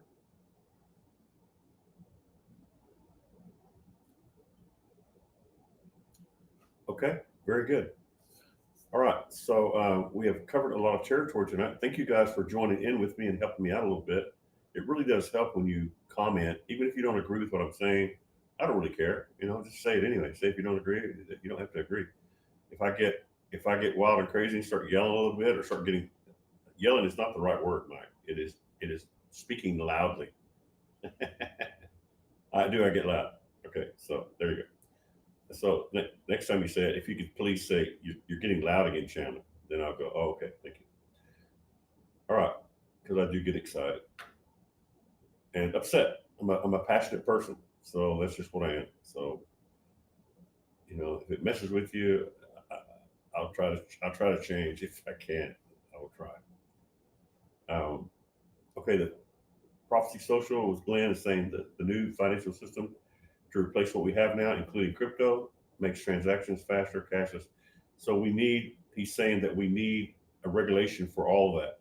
So when he said we need regulation, he was saying we need regulation for the new system. So what they're doing is, I think what he's saying here is, and I'm aware of it also, so I know it's probably what he's saying, that they are making regulations to deal with cryptocurrencies, with stable coins. Uh, you know, stable coins are kind of what the Genius Bill is all about. Is really about that. And I say we talked about that. If you want to know about more about that, you can go to last week's show. I think we talked about that last week. I think it was last week. Um, yeah. So Nicole says you're connecting the dots tonight for us. Uh, Thank you. Yeah, that's what I'm trying to do. We're trying to connect the dots or put the pieces of the puzzle together, people, with the words that we have given here on PGN. And we have other people to give other words like Biggs and different people listen to different people. So you're welcome to bring them on and share their stuff if you want. I just don't want them to get mixed up with what we say. So people will say, I think Chandler said, and so that's the problem with some of that. But we're going to do our best to make it really clear and separate all of it out so we can talk about all of it because we do want to talk about other people's words. We do want to talk about it. So, yeah, if they totally contradict what I'm getting, then I probably won't share that. I may tell you people are saying it, but I won't tell you who because I don't make them look bad. Because if it totally contradicts in every way the things that we're giving on PGN, like the reason I talk kind of negative about the pre-tribulation rapture preachers is because when you listen to them, they're not going to understand the second system that we're talking about. They will not understand it. They will not. They will not bring it up at all.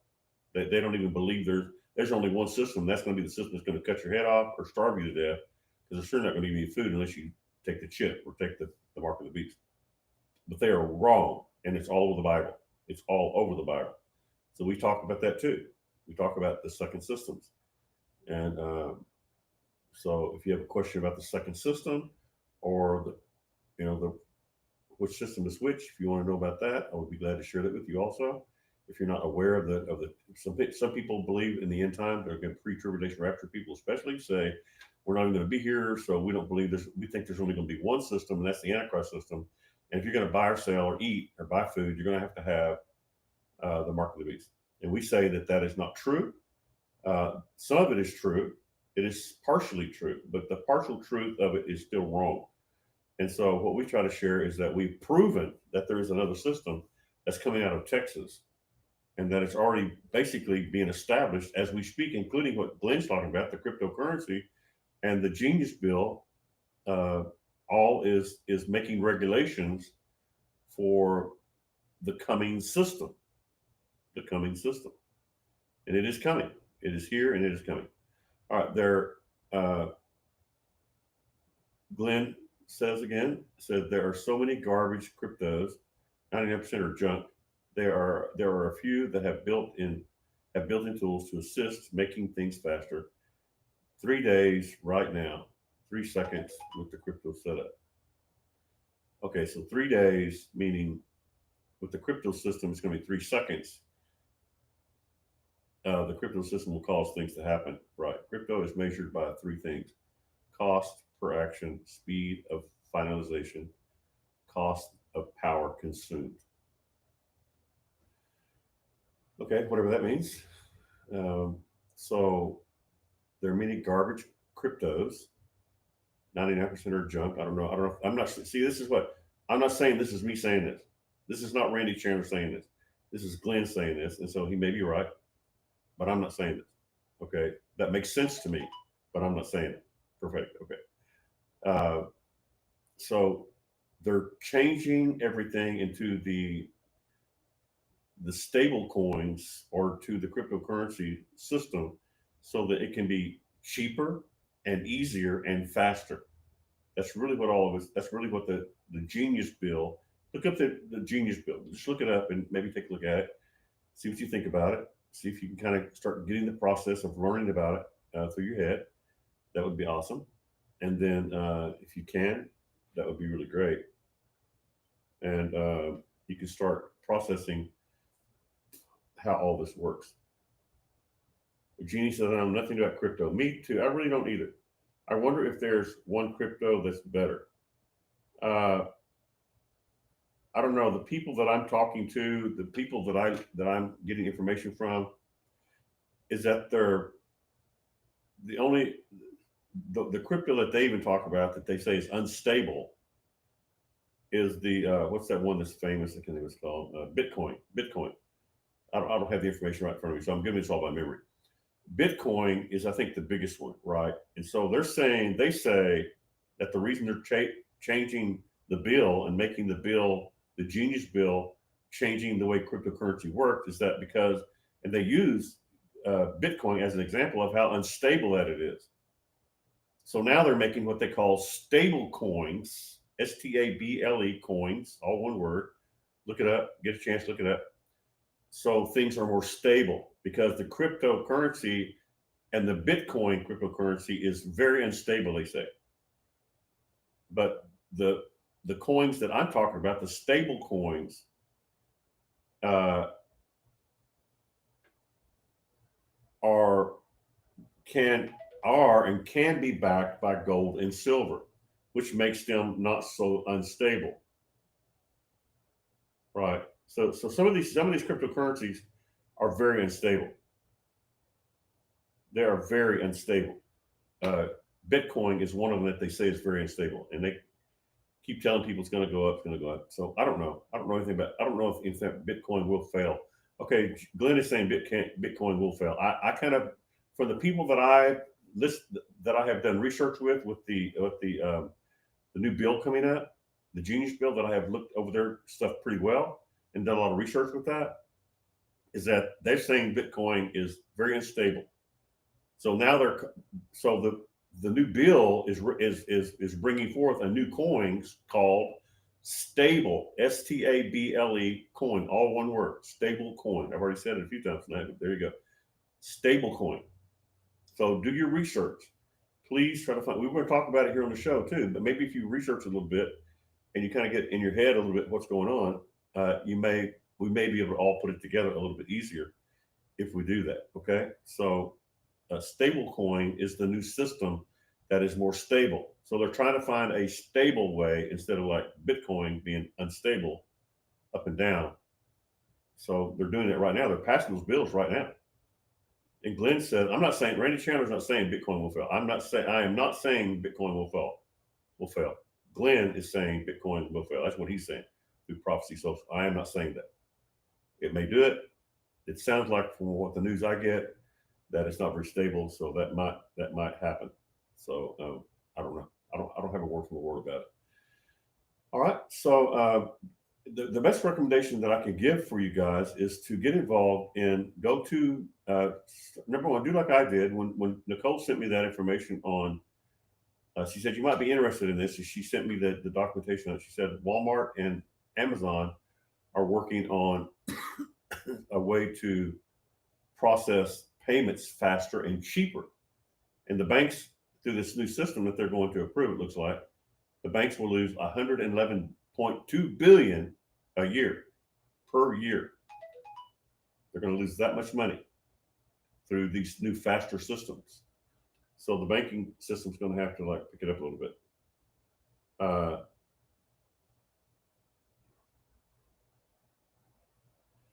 Okay. The BRICS countries are heavily interested in Bitcoin. Yeah. Okay. Interesting. Okay. Thank you. I'm going to read that here. Just give me a second. I'm going to read that all that. Okay. Shannon sends me something here. Says Randy, uh, listen to Chuck Meisler today. Mr. Meisler today talking about the horses in Revelation. Said it was interesting that all the horses' colors are represented in the Iran or Islam flag.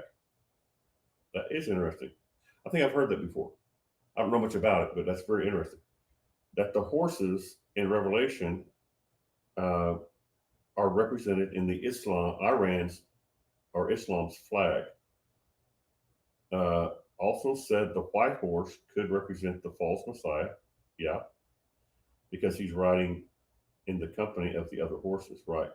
Yeah, but I think the white horse, Nicole might know more about this than anybody that I know of, but the white horse I think represents either the Antichrist or the false prophet. Can't remember which one. I think maybe the Antichrist.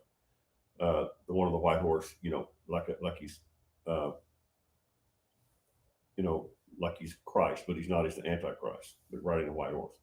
So some people could probably explain it a little bit better than me. I'm not really into that as much as I wish I was, but I'm not. Okay, so thank you for that. Very interesting. Said Chuck Meisler's today talking about the horses in Revelations. It was interesting that the horses' colors all are represented in Iran's or Islam's flag. Also said the white horse could represent the false messiah. I think so. I think it's what it is too. I think he's a false messiah. All right, Jayla says here the BRICS countries are heavily interested in Bitcoin. They're looking to utilize it so that the US dollar is weakened. Okay, I don't know about that, Jayla. That could be true. I'm making sure that everybody understands that I'm not saying this. This is something Jayla, I think, probably done research on it. Thank you, Jayla, for that. She said the BRICS. The BRICS uh, are the countries that, like, you know, uh, hang on a second. Let me make sure I get this correct.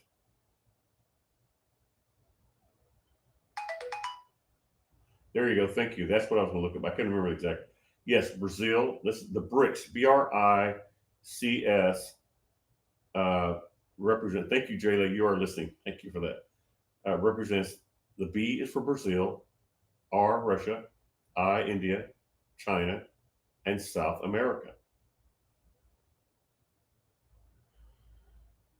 Okay, very interesting.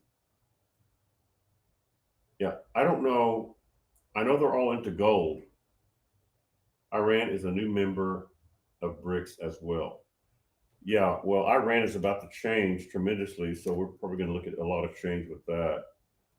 It'll be interesting to see because the reason that when Mike brought up the thing about the president, the old president of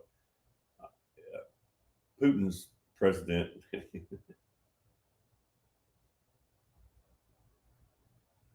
oh, can't post links on YouTube. Oh, I didn't know that. Oh, I did not know you could not do that. Interesting. That is new for me. You can't post links. Wow. Okay. Interesting. Okay. So, hang on a second.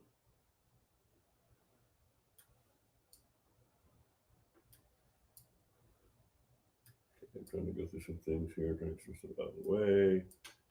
Okay. So,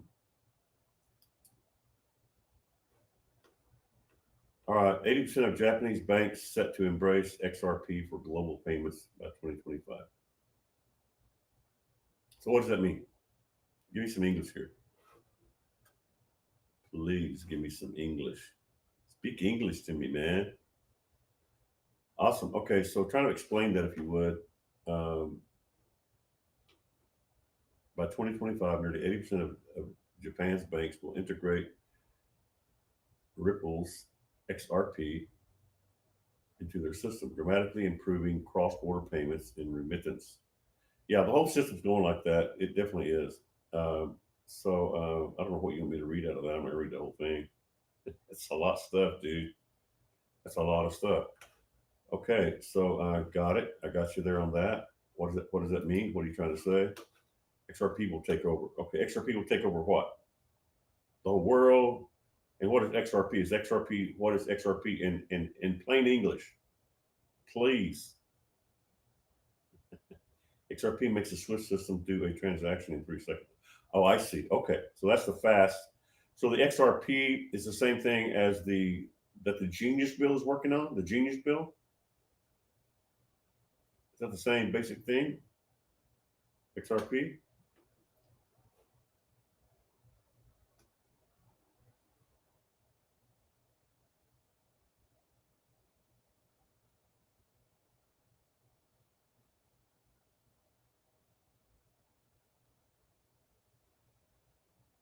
For anyone curious about Bitcoin, supposedly Satoshi Nakamoto created it, but nobody can confirm this.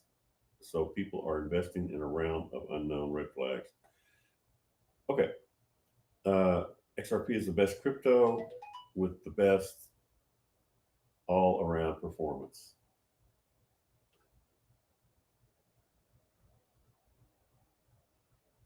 Okay, for later your information, this is article you can post links in YouTube comments. Answer.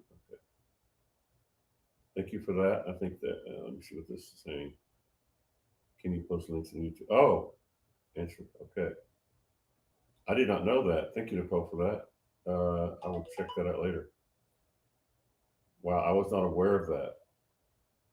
Money from one country moves to another on the XRP blockchain.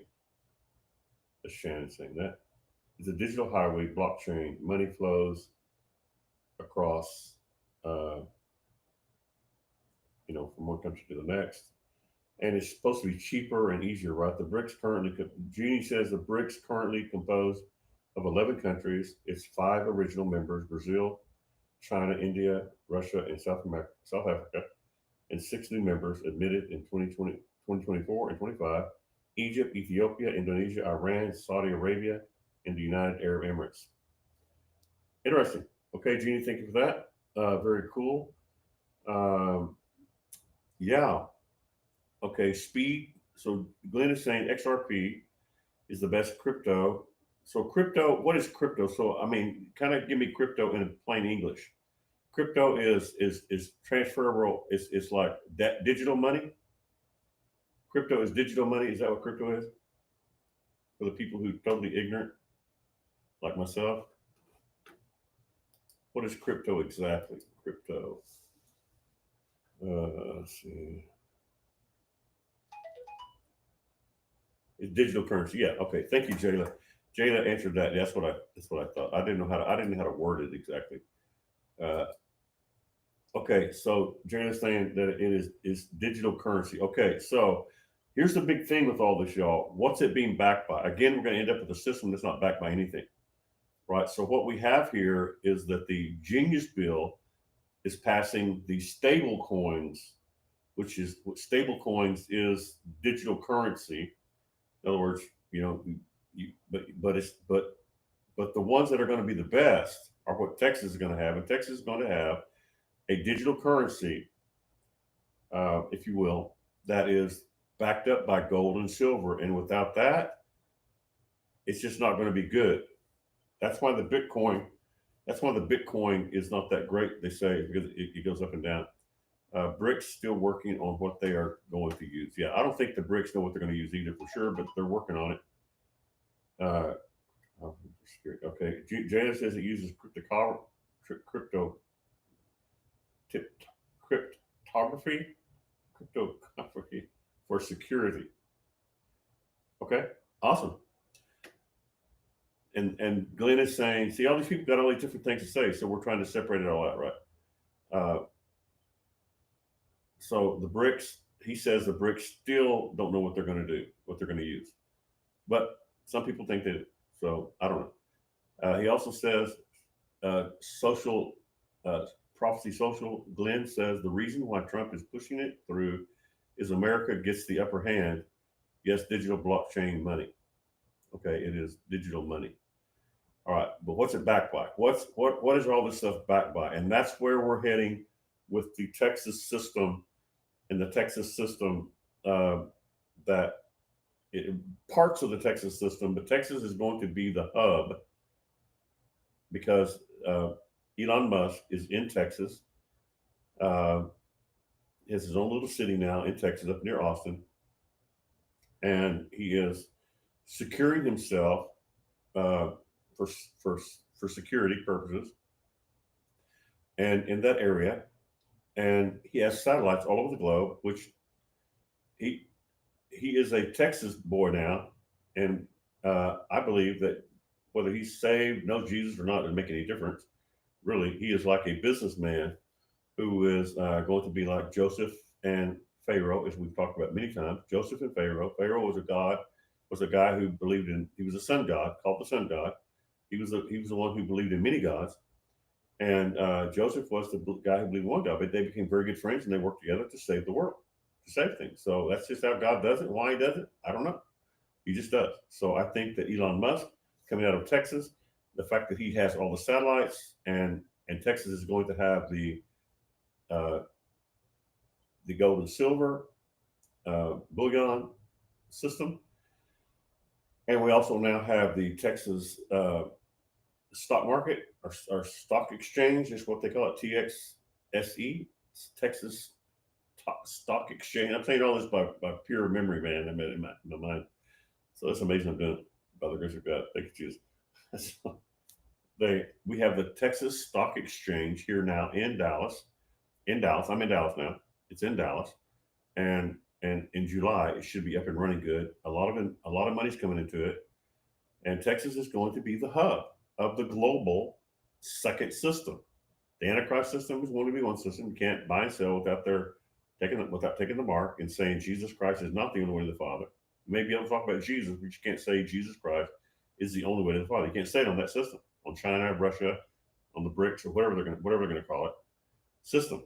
But on Texas system, it's going to be free. You're going to be able to come on there and talk about Jesus is the only way to the Father, and say Jesus is not the only way to the Father. You can say both. It's free. It's going to be freedom, right? And yet we're going to have Texas is going to have its own Texas Bullion Depository with people from all over the globe. Now listen to me closely.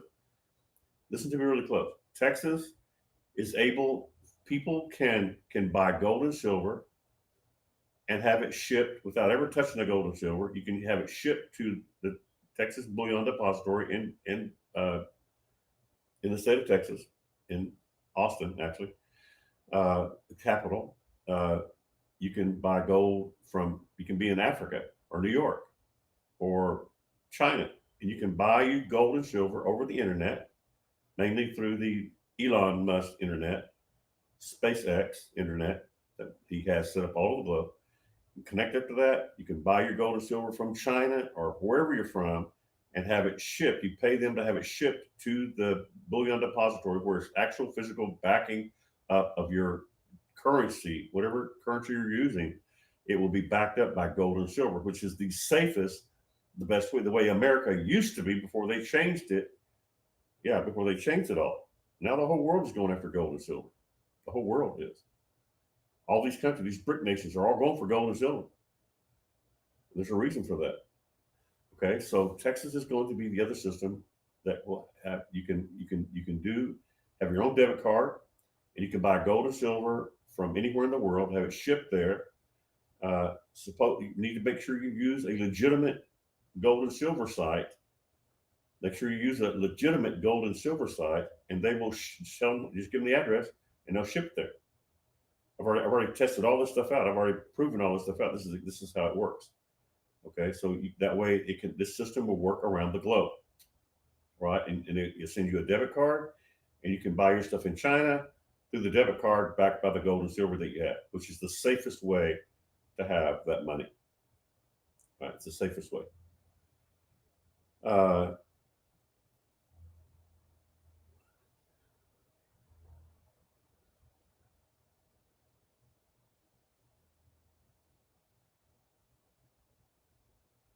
Stable coins is not just U.S. The stable coins are not just for the U.S. dollar. That's only one of them, Glenn, because Glenn is saying that with USDC stable coins, there's more than just that. If you look at it really close, do some more research on it. They've already done all the research on it, and so they have stable coins that are USDC, which I wouldn't have one of those, and they have stable coins that are backed by gold and silver, right? And the Genius Bill is being used to pass the USDC stablecoins, which is what uh, Walmart and uh, all the other big boys are going to use, right? Like Amazon, Walmart, the big boys, to transfer money, right? Yeah. So there is the USDC stablecoin. That's only one stablecoin. There's several stablecoins. There's also the stablecoins that are backed by gold and silver. So look that up and then bring that back to me before you say all that.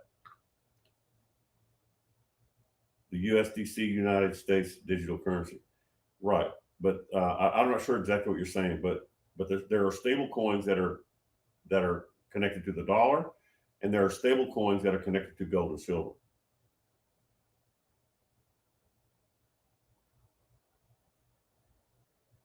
Okay, so XRP has Ripple coins instead of as stable coins. Okay, so it's kind of all the same. The thing we're talking about tonight is basically all the same system. Thanks for you guys' input on all this. It's really helping out tonight. Thank you so much.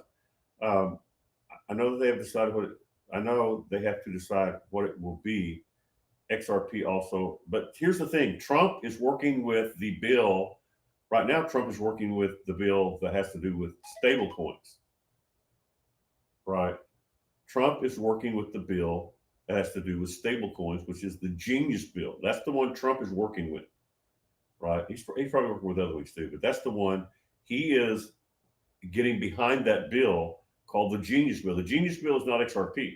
The Genius Bill is stablecoins, which can be backed by the US dollar or gold and silver. So check that out and then share that way you can share all the information instead of partial information on that. Because I've already checked it out, and I'm doing this all by memory tonight, y'all. I'm not reading anything much. If I'm reading something, I'll tell you. I'm just doing this by, yeah, the flow. My new brain kicking in and working pretty good. Not perfect yet. Okay, so that makes sense. So most of you don't have a clue about the XRP, just like me, you know, and the Ripple coins they call them, and the stable coins. The stable coins is what the U.S. government is now working on to have as a system that makes transferring money faster and easier.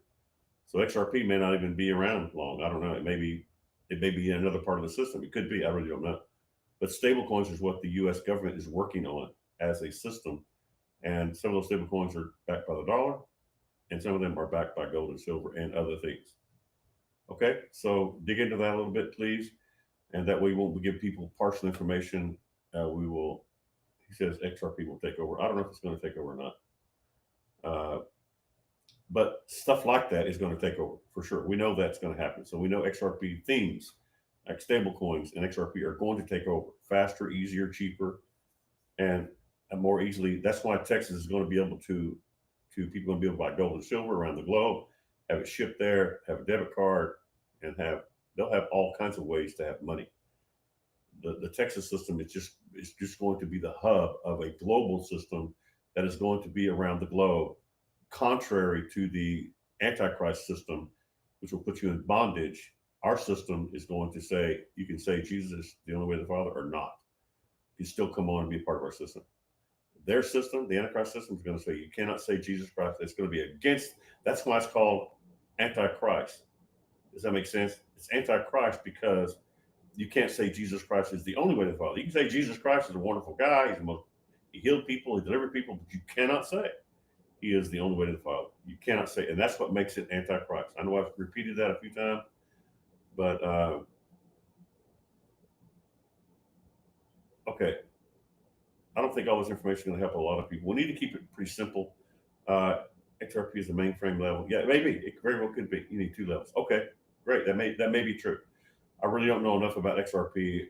Uh, Honestly, I'm finding out about stable coins because, like I said, Nicole from DC sent me that article, and that's how I started digging into that. I wouldn't have even known about that, right? I wouldn't have even known had it not been for that. So thank you, Nicole, for that, and others who send me information. I do check out your information. I look into it, so please send it to me, and I will look into it the best I can. It's so good not to sweat, man, in the studio. Oh my gosh. Yeah. Like last Thursday, I was able to turn on all my monitors and do all that, and we're gonna step that up a bit here soon, hopefully. So pray for me as we try to work on all that and encourage me a little bit. If you like something, tell me you like it. If you don't like it, just say, hey, it's okay, but you know what I mean. Yeah. So tell me if you like something. If you like something, tell me you like it. You know, I'm a human being, and so, and I know you guys know that. But thanks for your help. Thanks for all this information tonight. This has been great. Um, all right. So, anybody have any questions? Anybody want to say anything? Uh, Jayla has her hand up. She's getting smart. Jayla's getting smart. She's starting to connect with me through texting because texting makes it so much easier.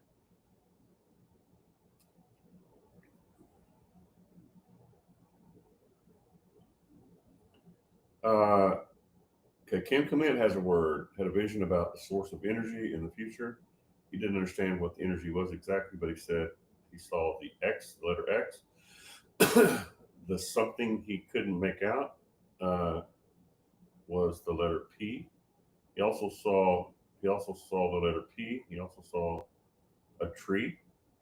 Elon's name means tree. Oh, really? Okay. The name Elon of Hebrew primarily means oak tree. It's a gender neutral name with a biblical connection, as it was the name of a judge in the Old Testament. The name also carries symbolism associated with the oak tree, representing, and that's all you have on it. That's all you got on it. Okay, very interesting, Shannon. That is really great stuff. Uh, the name Elon, of the Hebrew origin, primarily means oak tree. It's a gender neutral name with a biblical connection, as it was the name of a judge. Like so you're saying he's kind of like a judge. I think is what you're saying. The name also carries symbolism associated with the oak tree, representing something. Now, that's all it says, representing that. Then it's gone. Okay. Yeah, I got it. Thank you for that. Really, really cool. So I did not know that. That is news for me about the Elon thing. See, you guys are really making the show great tonight. You helped me out with this stuff. Sometimes I just need a little bit of help. Yes, Kim Clement saw two of the three letters X and P. So you're talking about X. Oh, so you're saying, Glenn, that XP has to do with XRP? Is that what you're trying to say?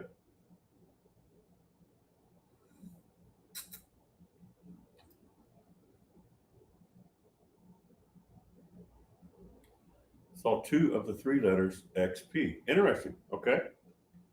So in other words, XRP is could be a part of the stable coins. You have to maintain, you have to have a mainframe. No stable coin can do this. Okay. Okay. Gotcha. So that's why XRP is mainframe level, because it needs two levels. Oh, okay.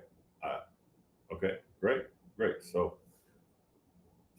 y'all hear me talking. I don't know what some of this stuff I don't know. If I don't know what I'm talking about, I'll tell you, but I'll still give you my opinion, what it looks like. I know overall, this is all coming about. So that's kind of what all this means. So we'll get the details on it, and everything started happening with Gaza. Gaza became the trigger. 2005, January the 11th, 2005, an angel spoke to me, as I've said many times before, that there's a massive merger coming. 8 months later, in August 2005, Gaza was actually taken over. Israel moved out on that day. I think it's August 18th, something like that. And it all began. And although they've been talking about it a couple of years before that, that's when it was activated. It was activated on that date, August, I think the 18th, 2005 for sure, 2005. And then 18 years later, we had it activate again, and all those dates connected. And the angel that told me, which I think was Michael that told me that, I can't prove that, but he tells me everything about Israel. He tells me things about financial systems. Michael, I believe, is the guy who tells me about all this stuff through the Holy Spirit from God the Father. So my connection with Michael, which happened in 2003, 2004, somewhere in there.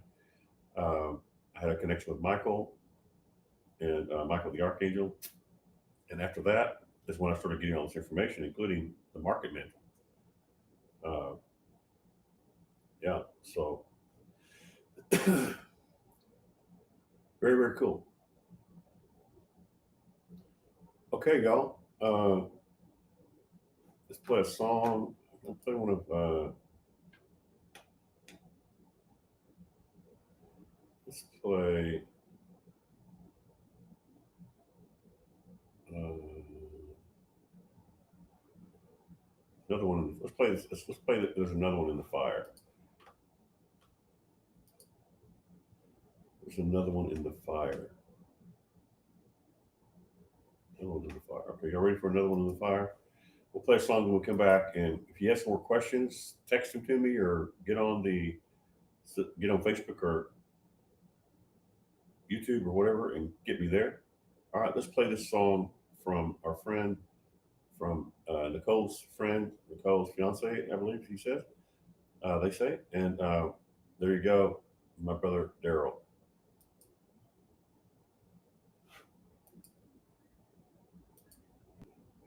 Four of us in the fight, our thoughts never seemed to waver. We had the protection of our godly Savior. Four of us in the fire, our thoughts never seemed to waver. We had the protection of our godly Savior. There's another one in the fire. The feeling is love and protection is our only desire. We were not hurt or harmed by the fiery furnace. We made the King a believer. Walked out the furnace, no brain fever. Another one in the fire. Oh, yeah. Taking us higher. Taking us higher. Another one in the fire. Taking us higher. There's another one in the fire. Put our trust in the Lord and He is taking us higher. Our words turn to actions, we all stay true. Came out that furnace feeling brand new.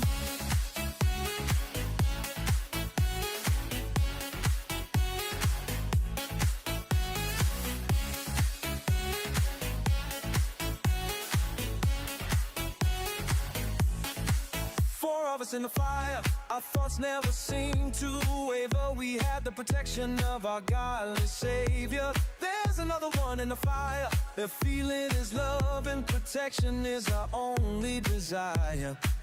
We were not hurt or harmed by the fiery furnace. We made the King a believer. Walked out the furnace, no brain fever. Another one in the fire. Oh, taking us higher. Taking us higher. Another one in the fire. Taking us higher. There's another one in the fire. Put our trust in the Lord and He is taking us higher. Our words turn to action, we all stand true. And out that tunnel feeling the moon.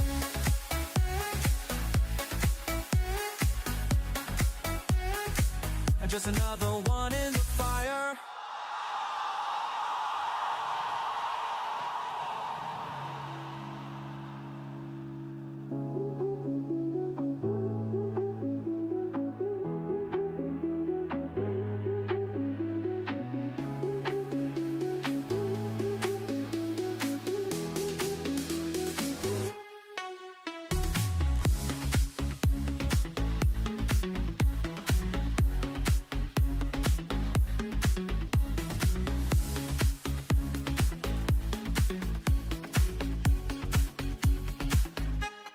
Taking us high from something the Lord and He's taking us fire.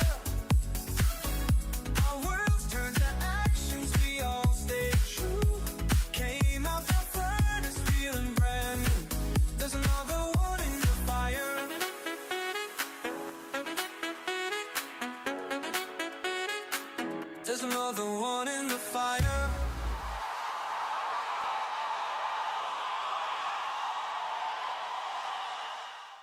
Four of us in the fire, our thoughts never seem to waver. We have. I got to turn that off. Repeat. All right, I got them all repeat. Thank you for being here tonight. All right. Anybody with questions? Anybody got anything? I know we have people with their hand up there also texting me, letting me know what the questions are. So I heard from Kim Clement tonight of a division of energy for the future. Okay. All right. Interesting. So we're having a lot of things come together. Hopefully, other people around the world are learning some of this stuff so that they can get blessed by the information. They can be prepared and ready. It's all free. That's why Jesus is taking me to places he does not take other people.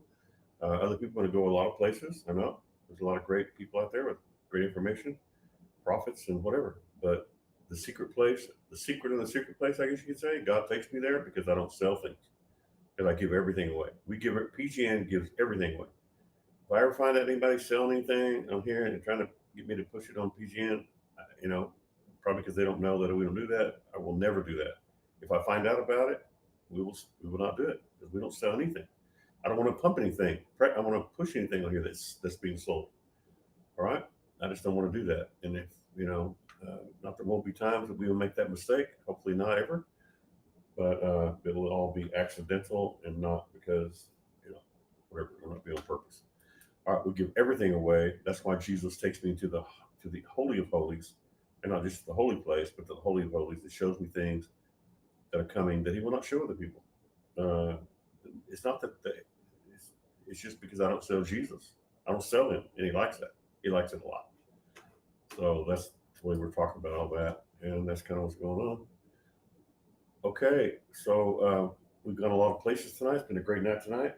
Anybody else have anything they want to share or talk about or whatever? You can text me. Texting me is a lot easier than talking on the phone. I prefer that, but sometimes we will talk on the phone.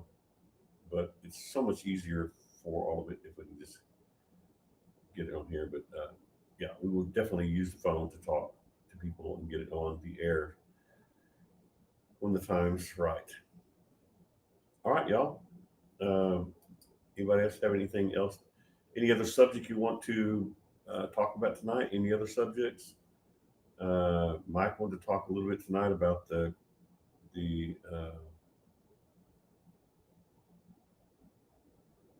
Mike said, "What a beautiful song." I guess you're talking about the song. I didn't see that. Sorry.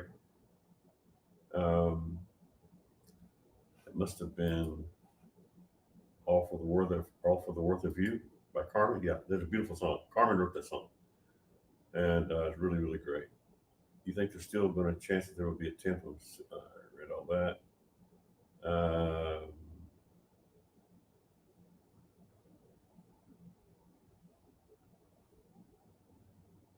yeah, I would just say overall, forget the fact that people are going to be given Iran nuclear weapons. Although I'm sure that the information is true, except it has to be the right way. But even then, sharing a nuclear system is really just difficult. You just don't do that. It's a system, and it has to, you have to have your own system, and it's you can't really just give somebody your system. That's what I'm getting. That's what I'm understanding.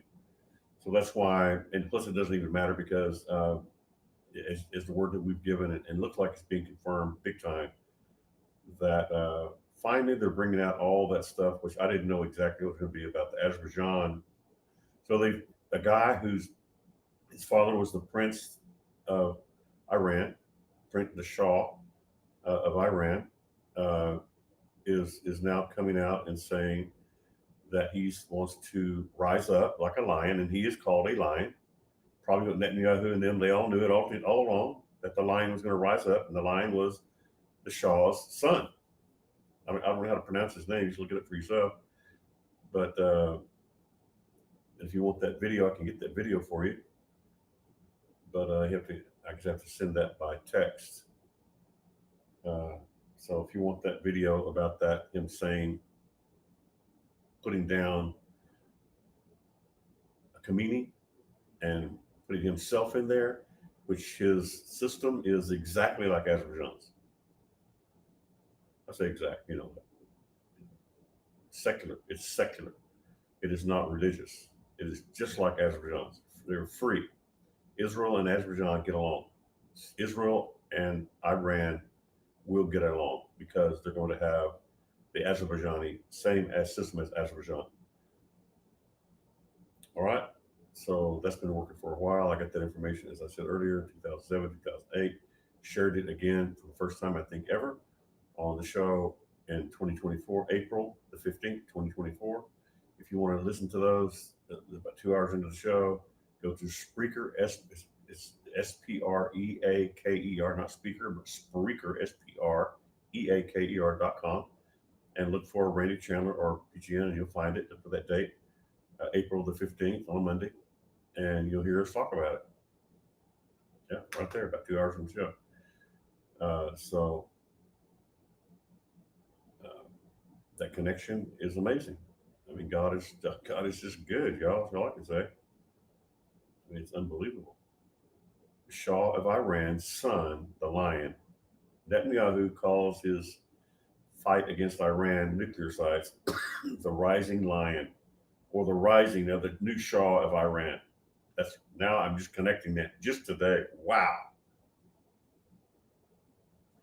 He's the crown prince, and his father was the Shah of Iran up until 79. And for many years, I think he was a Shah of Iran from a young man. Well, I think he was age 21, I think, something like that. And Hitler did not like him at all. Hitler did not like that man. The Shah of Iran, Hitler says, get rid of that boy. And eventually they, uh, you know, in 1979, they did. So all the stuff is coming out. God is speaking. God is moving. He's telling us what's going on beforehand. And yeah, so very exciting. Glenn talks about this issue right now. It's Gaza. The problem is Hamas, right? Which was the trigger point, like I said, that the angel gave me in 2005, January 11th. 8 months later, Gaza kicked in. Now it's the trigger of it went off October the 7th, 2023. 18 years later, that began all this changing of the system, which was really officially, prophetically, October the 13th, 2023, which was given to me 2 years in advance. In case you haven't heard that before, there you go. All right. So a lot of 13s, really interesting. So really, really cool. All right. Awesome, awesome, awesome. Okay, guys. If nobody else has anything else to say, I'm just going to call it a night. You can't have another subject, maybe another subject you're going to talk about, or the same one with more questions. We can talk about that. But other than that, if you don't have anything, I'm going to call it a night tonight. I'm not just going to keep on going just to take up time. Um, if you want me to play some songs, you got to let me know that. Talk to me, please. Text me. Talk to me. Let me know what's happening. What are you thinking? What are you into? What's going on? Because if you don't, I'm not going to know, right? Yeah, I'm not going to know. So so if you have any suggestions, any questions, are we in the end of the end times? Yes, I can explain that if you'd like, from my perspective, and that is that here,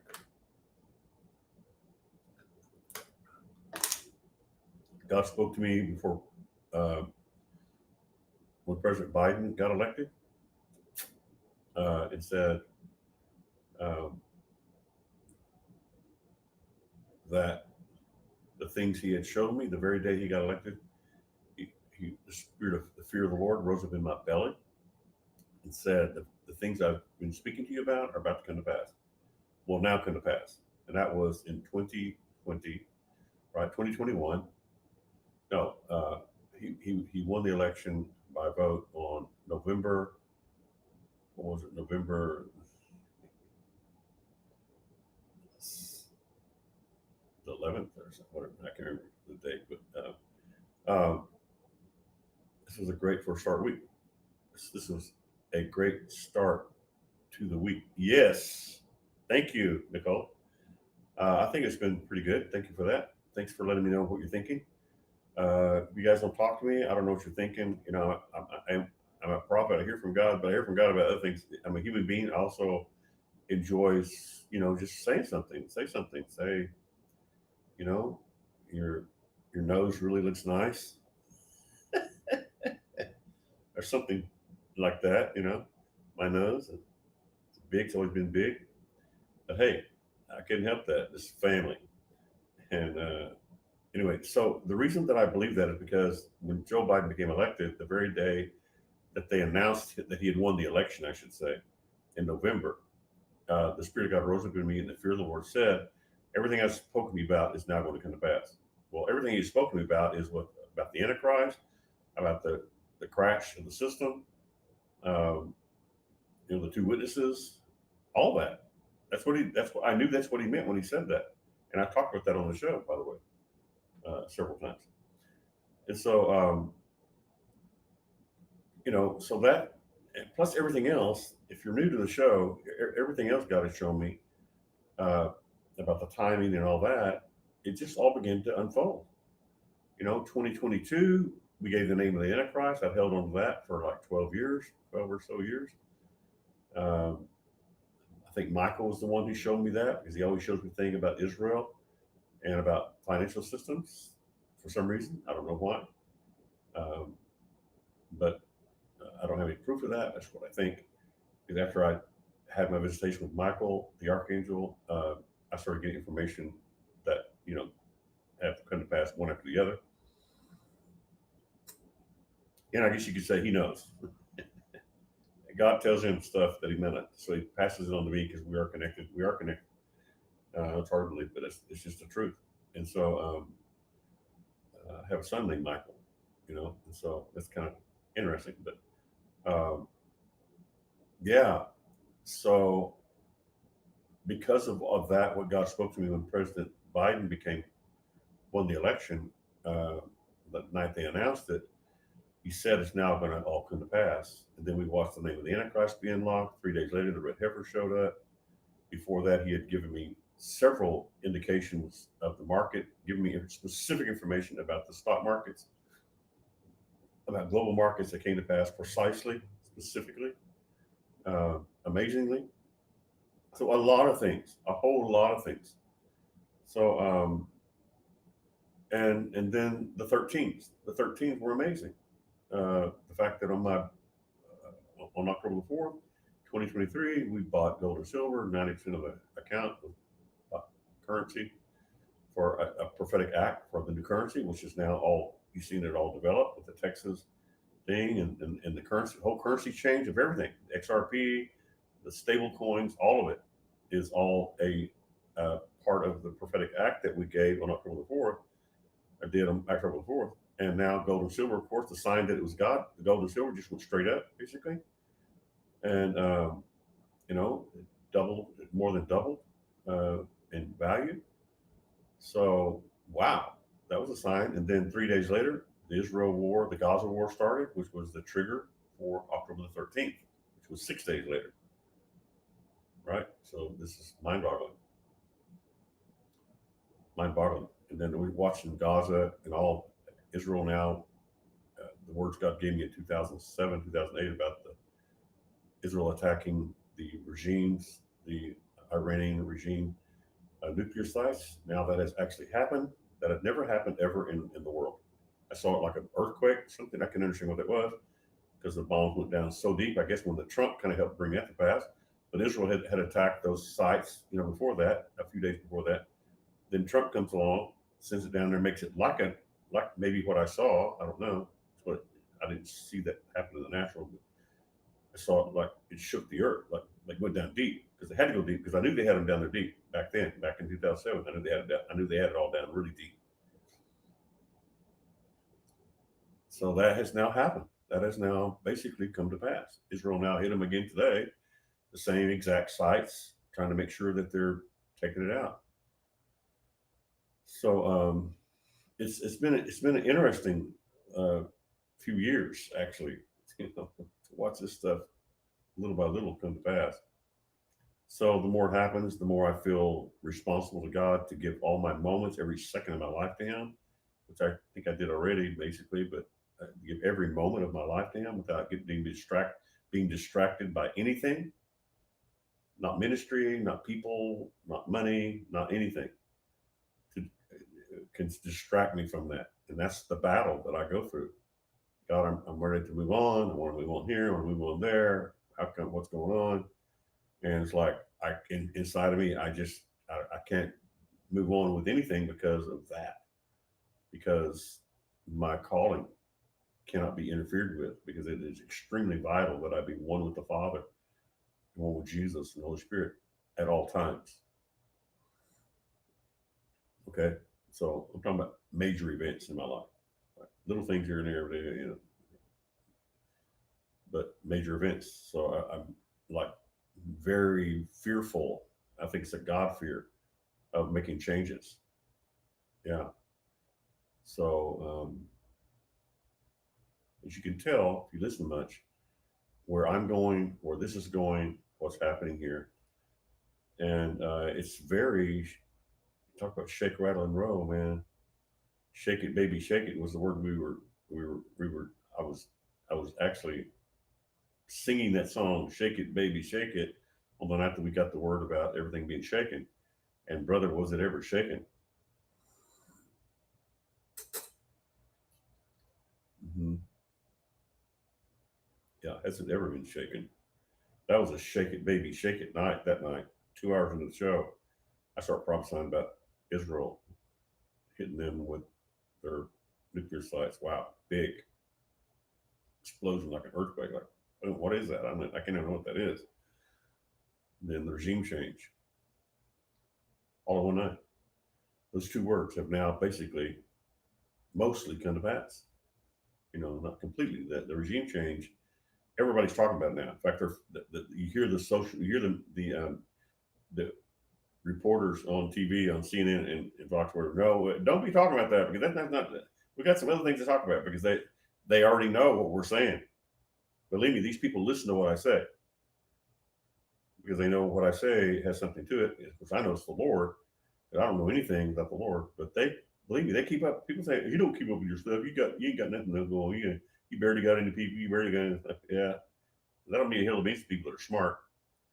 People are smart that know stuff. Sometimes being not born again and not spiritual gives them more insight to how special something is than it is to those of us who go, "Oh yeah, well you got that right. Oh, just happened to get that right. Oh, good guess, Chandler. Good guessing, Chandler." Like that's not a guess, man.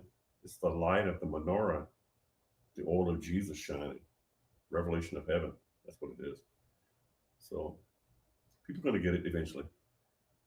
It's starting to progress where the words are coming to pass more powerful, more earth shaking, more global all the time. And by the time we get through with this, y'all gonna be looking back like going, my God, why didn't I see that?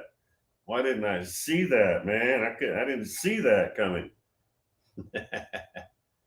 Exactly. It's a big thing and it's too much for me to contain. I just kind of follow and I just kind of follow wherever he takes me and that's where it goes. I never know what I'm doing half the time.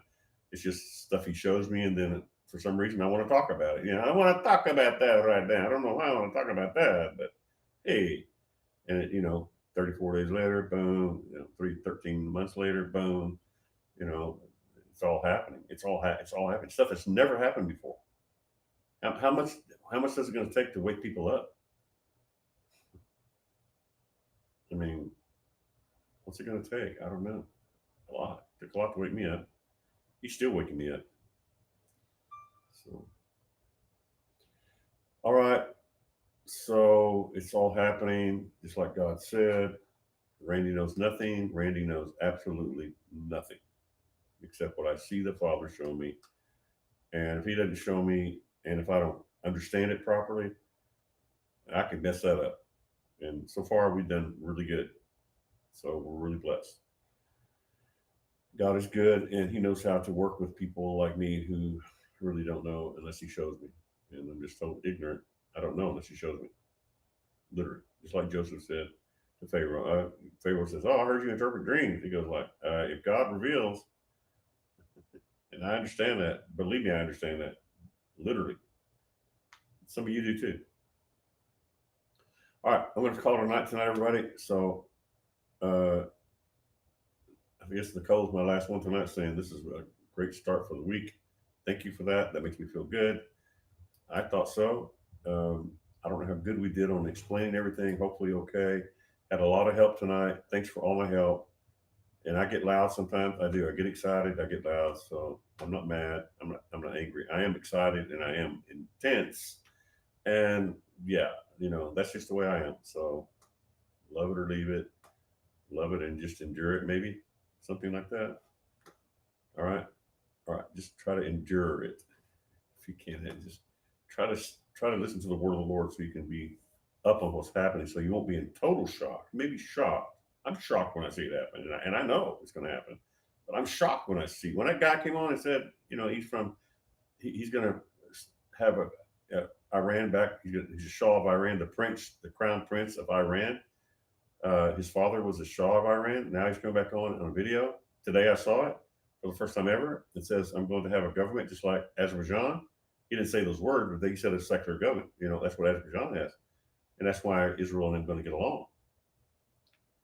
And it's all that's happened. It hasn't happened yet, but it's working. And that video Glenn sent me was amazing and shocking and beautiful and wow. Like, wow. He says, the lion through that man is rising. And that's what Netanyahu, I think, already knows.